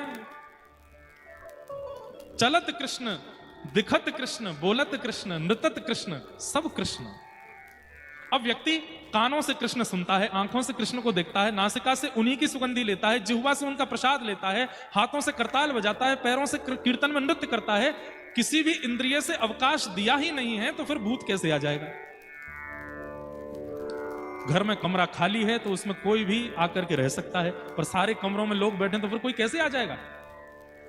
ये हमारे शरीर की जितनी इंद्रियां हैं सब कमरे हैं, और इन समस्त कमरों में अगर कृष्ण बैठे हैं तो फिर कोई कैसे आ जाएगा? कोई कैसे आक्रमण करेगा? हमारे श्री डोंगरे जी महाराज, भारत के बहुत बड़े कथा वक्ता, वे कहते थे एक भी इंद्रिय को कृष्ण चिंतन से वंचित मत कीजिए। आंखों को दर्शन में लगा के रखिए, कानों को श्रवण में लगा के रखिए, नासिका को सुगंधी में लगा के रखिए, जिह्वा को प्रसाद में लगा के रखिए, हाथों को सेवा में लगा के रखिए, पैरों को प्रदक्षिणा में लगा करके रखिए। सर्वांगीण इंद्रियों को अगर कृष्णमय बना करके रखोगे तो एक भी इंद्रिय पाप मार्ग पर नहीं लेके जाएगी, और जिस इंद्रिय से आपने भजन करना बंद कर दिया वही इंद्रिय आपको पाप मार्गी बना देगी।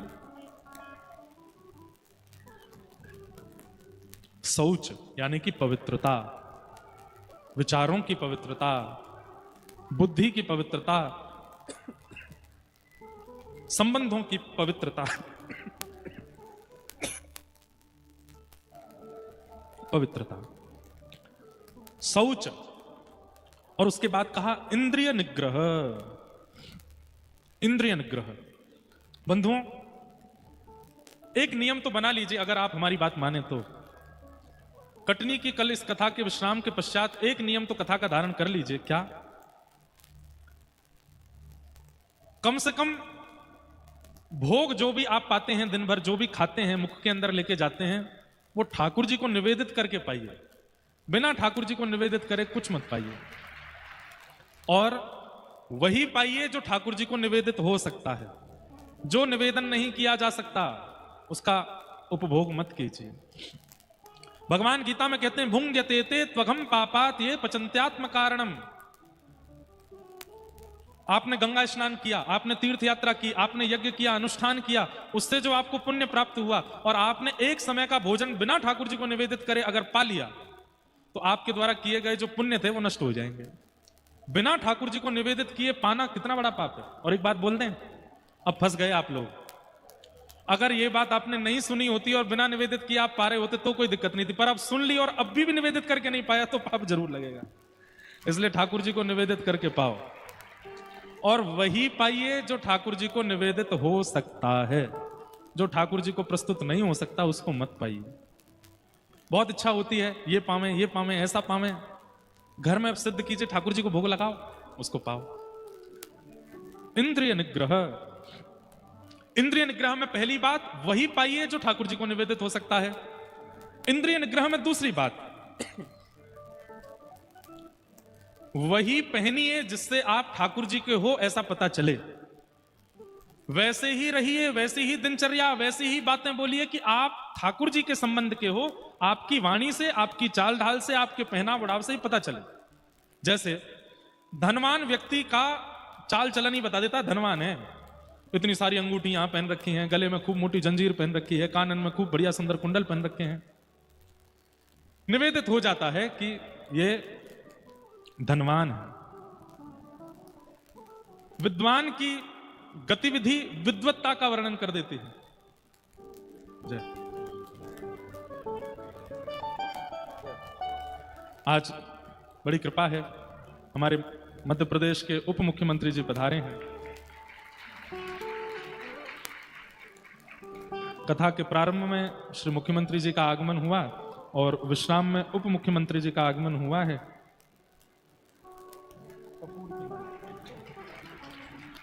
लीजिए, जय आओ।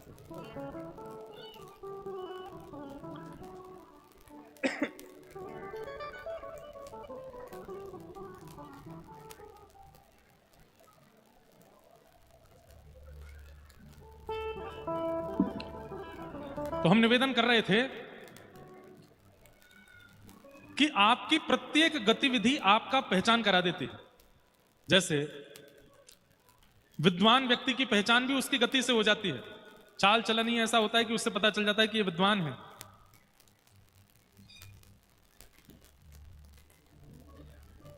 धनवान व्यक्ति की भी गतिविधि बता देती है कि वो धनवान है। 1.5-2 लाख रुपए का जो फोन है वो हाथ में लिए ही चलेंगे, उसको जेब में नहीं रखते, वो हाथ में ही रखते हैं तक पता चले हम पे ये है। क्यों? सब लोग अपना भेष धारण करते हैं, भक्त क्यों नहीं धारण करते? इंद्रिय निग्रह जो यहां दशकम धर्म लक्षणम में बताए गए हैं, उसमें इंद्रिय निग्रह का अर्थ यही है कि आपका रूप स्वरूप, जैसे ही आप किसी के सामने जाओ तो आपके रूप स्वरूप से यह बात पता चल जाए कि आप कौन हो। अब हम एक नाम बोलेंगे, वो नाम बोलते ही आपके चित्त में वो प्रकट नहीं होंगे जिनका नाम बोला, प्रकट कोई और होगा। भक्तिमती मीराबाई, मीराबाई का नाम लेते हैं, गोपाल जी चित्त में प्रकट हो जाते हैं। यह है इंद्रिय निग्रह। मीराबाई का नाम लेने से सुंदरता प्रकट नहीं हो रही, कोई स्त्री प्रकट नहीं हो रही, कोई लड़की है, कोई कन्या है, ऐसी भावना चित्त में नहीं आ रही है। मीराबाई का नाम लेते चित्त में ठाकुर जी प्रकट हो रहे हैं। यह मीराबाई की सफलता है।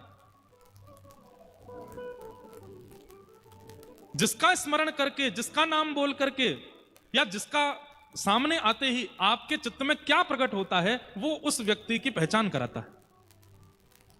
हमारी आंखों से ज्यादा श्रेष्ठ इस दुनिया में कुछ भी नहीं है। कोई व्यक्ति महालोभी है, हमारी आंख एक बार में पहचान जाती है कि इसके अंदर लोभ है। ताली नहीं बजाओ, बस सुन लो। कोई व्यक्ति बड़ा चतुर है, बहुत चतुराई है, तो उसके मुखमंडल से ही पता चल जाता है कि इसके अंदर बड़ी चतुरता है। और कहीं उसने शब्द प्रकट कर दिए, कहीं वो आपके सामने खड़ा होकर के बोलने लगा, तो और प्रमाणित हो जाता कि ये चतुर है। आंखों की चंचलता, कभी इधर देखे कभी उधर देखे, गंभीर नहीं है, धीर नहीं है, पता चल जाता है कि चतुर है। आंखों की चंचलता, वाणी की चपलता, ये सब वह गुण हैं जो प्रस्तुत करते हैं, प्रमाणित करते हैं व्यक्ति के रूप को, स्वरूप को।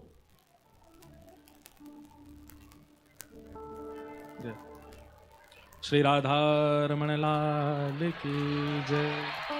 परम कृपा, आज पूज्य श्री राधा रमण लाल जी के परम सेवक एवं हमारे अग्रज भ्राता श्री पुंडरीक गोस्वामी जी महाराज पधारे हैं, उन्हें बारंबार प्रणाम।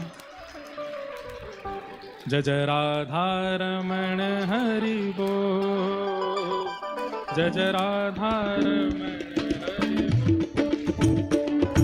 जय राधा रमण हरि बोल, जय जय राधा रमण हरि बोल। हरि बोल हरि बोल हरि बोल हरि बोल हरि बोल हरि बोल हरि बोल हरि बोल हरि बोल हरि बोल हरि बोल हरि बोल हरि बोल हरि बोल। जय जय राधा रमण हरि बोल रे, मेरो राधा रमण हरि बोल। जय जय राधा रमण हरि बोल, जय जय राधा रमण हरि बोल। जय जय राधा रमण हरि बोल रे, मेरो राधा रमण हरि बोल। हे हरि बोल हरि बोल हरि बोल हरि बोल हरि बोल हरि बोल। हरि बोल हरि बोल हरि बोल हरि बोल हरि बोल हरि बोल। हे हरि बोल हरि बोल हरि बोल हरि बोल हरि बोल हरि बोल। हरि बोल हरि बोल हरि बोल हरि बोल हरि बोल हरि बोल। जय जय राधा रमण हरि बोल, जय जय राधा रमण हरि बोल। जय जय राधा रमण हरि बोल, जय जय राधा रमण हरि बोल। जय जय राधा रमण हरि बोल, जय जय राधा रमण हरि बोल। जय जय राधा रमण हरि बोल रे, जय जय राधा रमण हरि बोल। श्री राधा रमण लाल की, वृंदावन बिहारी लाल की जय। जय श्री राधे। सब लोग विराज जाओ अपने अपने स्थान पे। परम सौभाग्य है आज यहाँ कटनी में समस्त भारतवर्ष की विशिष्ट विभूतियों का आगमन हो रहा है। आज व्यासपीठ की परंपरा के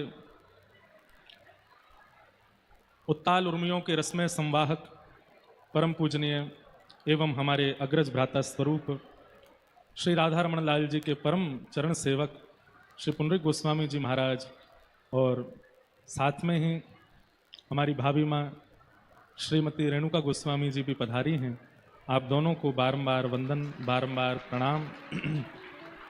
आपके माध्यम से और आप दोनों युगल के माध्यम से ही अनेक युवाओं का, अनेक वैष्णवों का भक्ति भाव में जो कल्याण किया जा रहा है वो निश्चित ही आनंदमय है, सराहनीय है।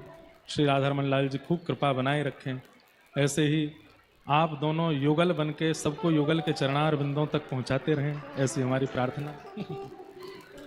तो हम निवेदन कर रहे थे अपनी बात को पूर्ण कर दें। इंद्रिय निग्रह, आपके रूप स्वरूप चाल ढाल सबसे परिचय हो जाता है कि आप कैसे हैं। व्यक्ति कितना भी चतुर है लेकिन कितना भी छुपाता हो, अपनी चतुराई को, लेकिन फिर भी उसके रूप से चतुराई छलक ही जाती है। व्यक्ति कितना भी छल उसके चित्त में, कपट उसके चित्त में, जो भी दोष उसके चित्त में है, वो उसके रूप से प्रकट हो ही जाते हैं। इंद्रिय निग्रह का भाव यहां पर इस भाव से है कि हमारी स्मृति, हमारा नाम, हमारी उपस्थिति सबके चित्त में ठाकुर जी को प्रकट करे। जैसे भक्तिमती मीराबाई, उनका स्मरण होते ही गोपाल जी अपने आप प्रकट होते हैं, कराने नहीं पड़ते, हो जाते। गोस्वामी तुलसीदास जी का स्मरण करते ही चित्त में राघव जी प्रकट हो जाते हैं, कराने नहीं पड़ते।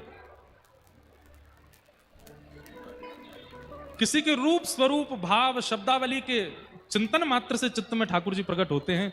यही इंद्रिय निग्रह है। इस प्रकार दशकम धर्म लक्षणम के 5 सोपान आज पूरे हो रहे हैं, 5 और बचे हैं, उनको हम पूर्ण करेंगे।